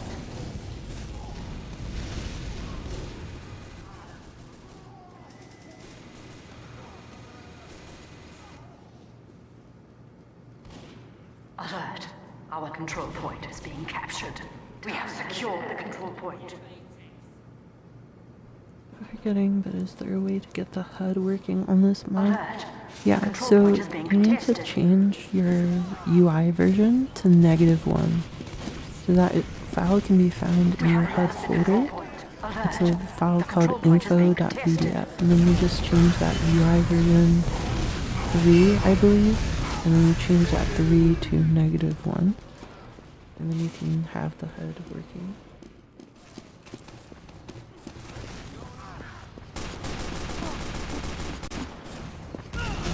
So you can, but the way that engine is designed, there's some things that are just like, it's just kind of hard to curate it, but for some things, because some sound information is all kept in one file, like for example the loudness of sounds. So then you could make, you might be blocked from modifying the spy decloak from the actual sound to, you know, like a duck quack. You might be prevented from doing that, but you might be able to just make it louder, or be able to be heard from longer distances. And yeah, obviously that's a problem, but I mean, that is definitely a good idea to at least allow people to modify some sound files. Because, you know, you can already do that with pit sounds. Like, pit sounds are specifically allowed to be modified from the defaults. And that's how you have custom pit sounds. It's just modifying the default pit sounds and using your own. So, yeah, something like that, expanding it to other game sounds might be cool, but it would be kind of hard to exactly evaluate what you would want to be changed.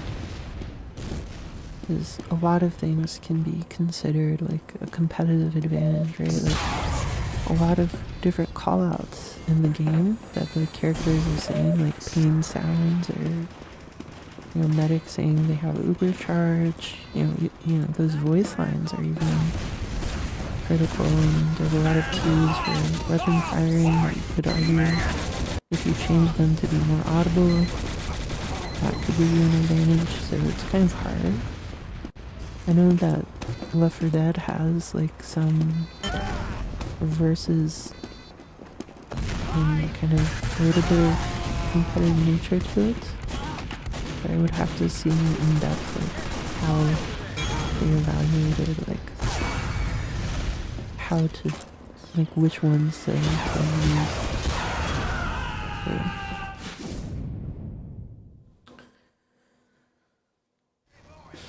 Definitely something I can keep in mind. I actually wasn't aware that Left 4 Dead did that stuff. 'Cause I mostly referred to Counter-Strike, which is obviously a lot more competitive, so it was kind of restrictive in terms of that stuff.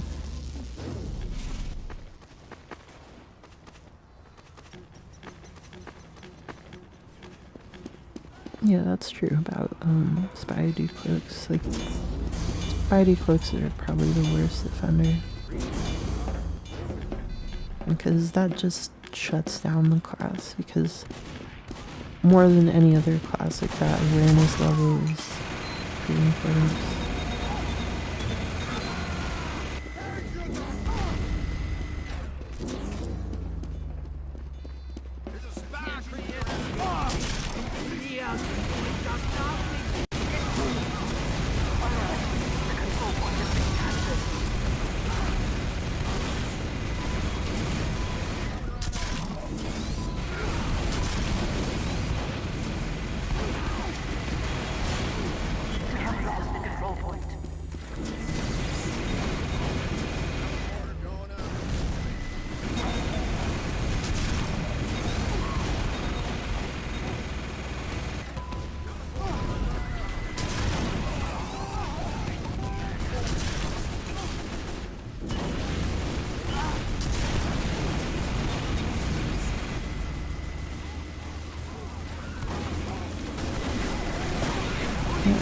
like seeing like a bit of that modding system. It's pretty interesting. But yeah, this part is moving in a very interesting fashion.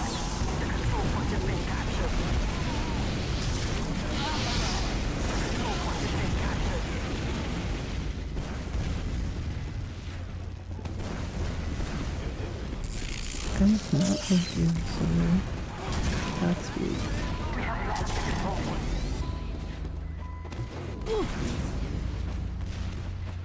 Gosh, I really love medic with these videos. It's very fun.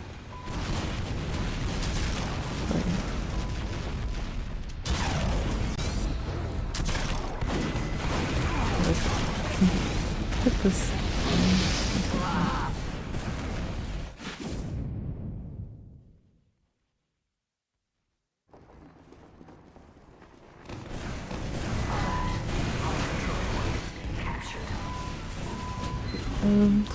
A question from the Discord. Notice the TC2 menu being different now. Is this how the menu will be from now on? Okay, so the menu as it stands right now is just like a prototype of like a new UI system that will allow us to add a lot more features.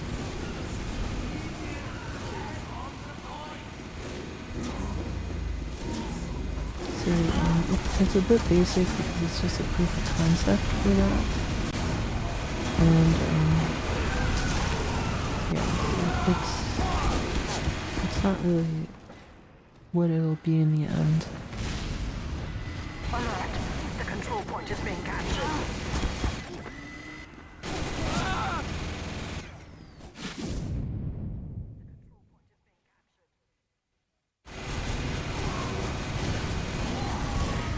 But I mean, definitely give you feedback on what you think is missing and what could be improved, because you know, even though it is a work in progress and I'm going to do a lot of changes, still being aware of what people are thinking Alert! Our last control point is is still being captured. really helpful.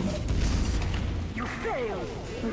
And another question, sound scripts. I'm more concerned that we can't use it to add more sounds. In one instance, a mod that has this is the audio jungle mod for T2.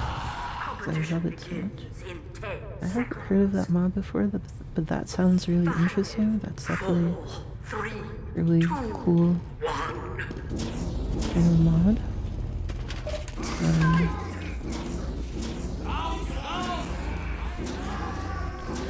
I definitely would love to see that supported.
That's insane.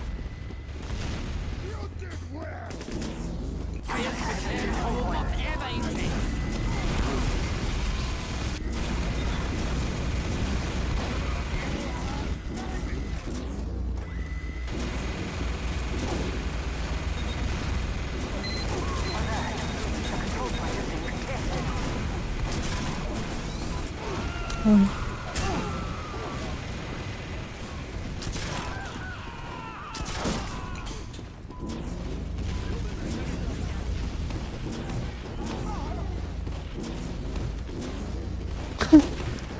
Having a look there.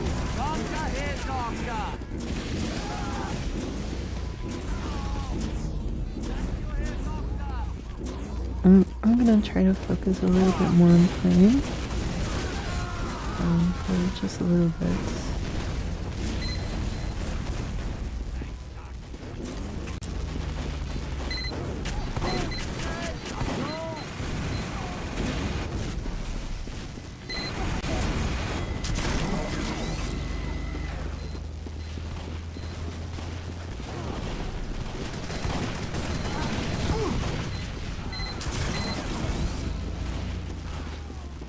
What are these bots doing?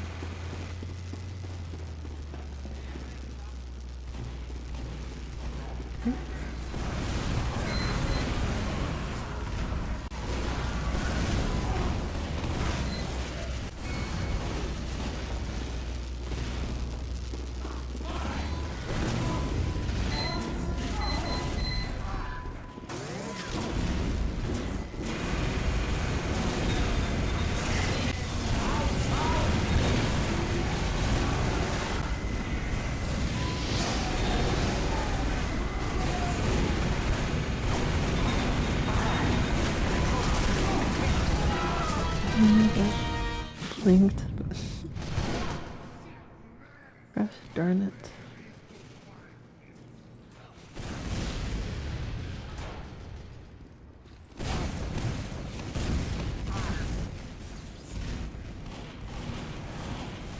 We have lost the control point.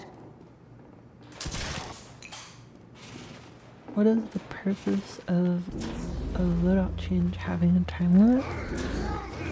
So that actually isn't really a purpose. I mean, as the message kind of suggests, it's kind of more of a restriction we have from the item server. Like Valve limits us to that level of frequency. We're still actively working on ways to improve it so that we don't request a lot of items from the item server when you like change loadouts multiple times. But as it stands now, like Valve adds like a lot of limitations on that.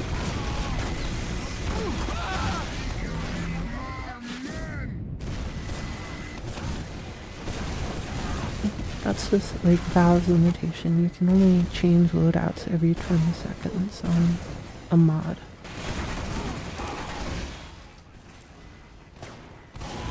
And yeah, so the way we can fix that is basically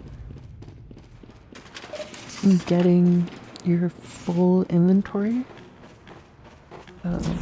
so that you can switch between any items in your inventory. Instead of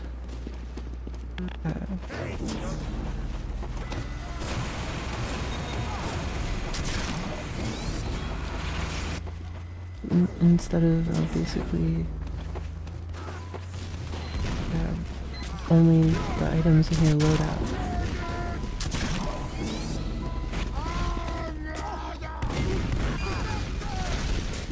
But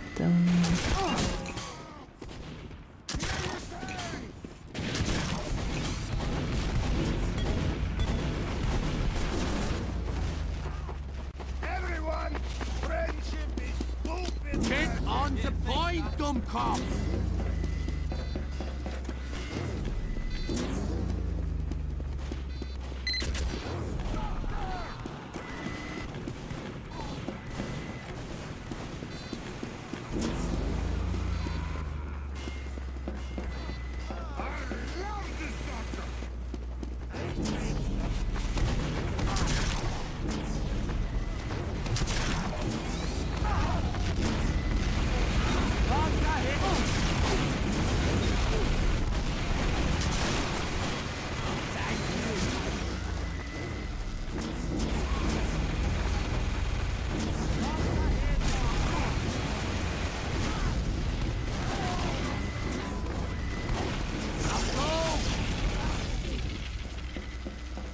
Oh, where found okay.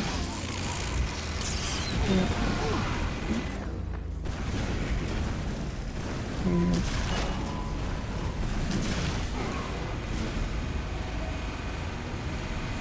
Is there any more valid limitations?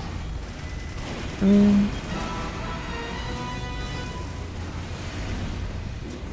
I can't really think of any. There's nothing quite like that.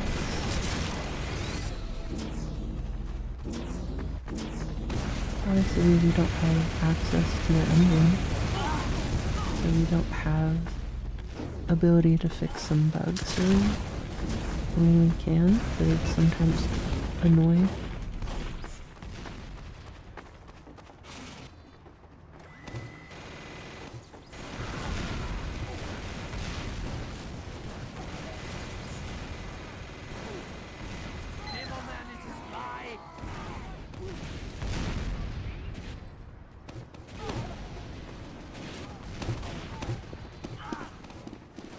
Yeah, so yeah, I can't really think of anything else like that.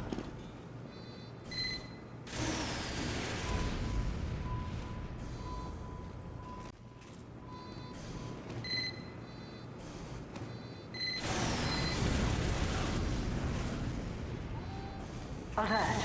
The control point is being contested.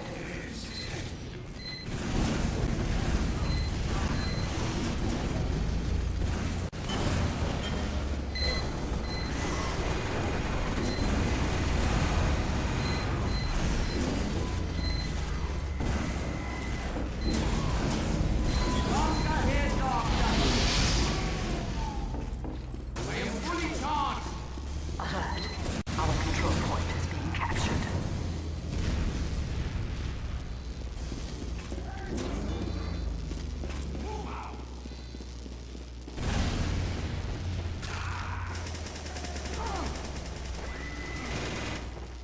Alert.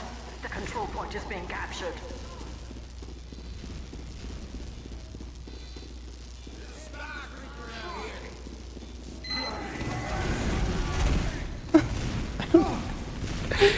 I'm so sorry. Oh gosh.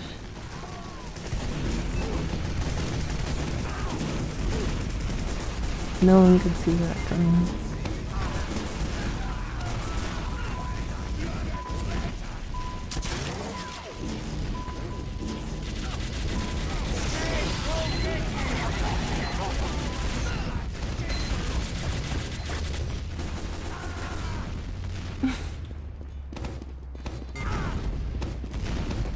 Alert. The final control point is being contested. Oh, You failed. there you go.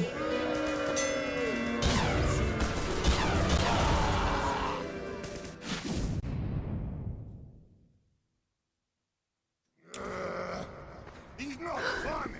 No one could see that random kick coming. Prepare to compete in 10 seconds. That was very hard. 5, 4, 3, That 2, was 1. Move! logged out of my item shop.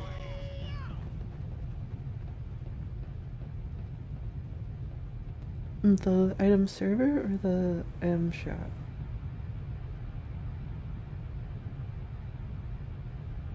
Also, I think I'm gonna stop streaming for now because I'm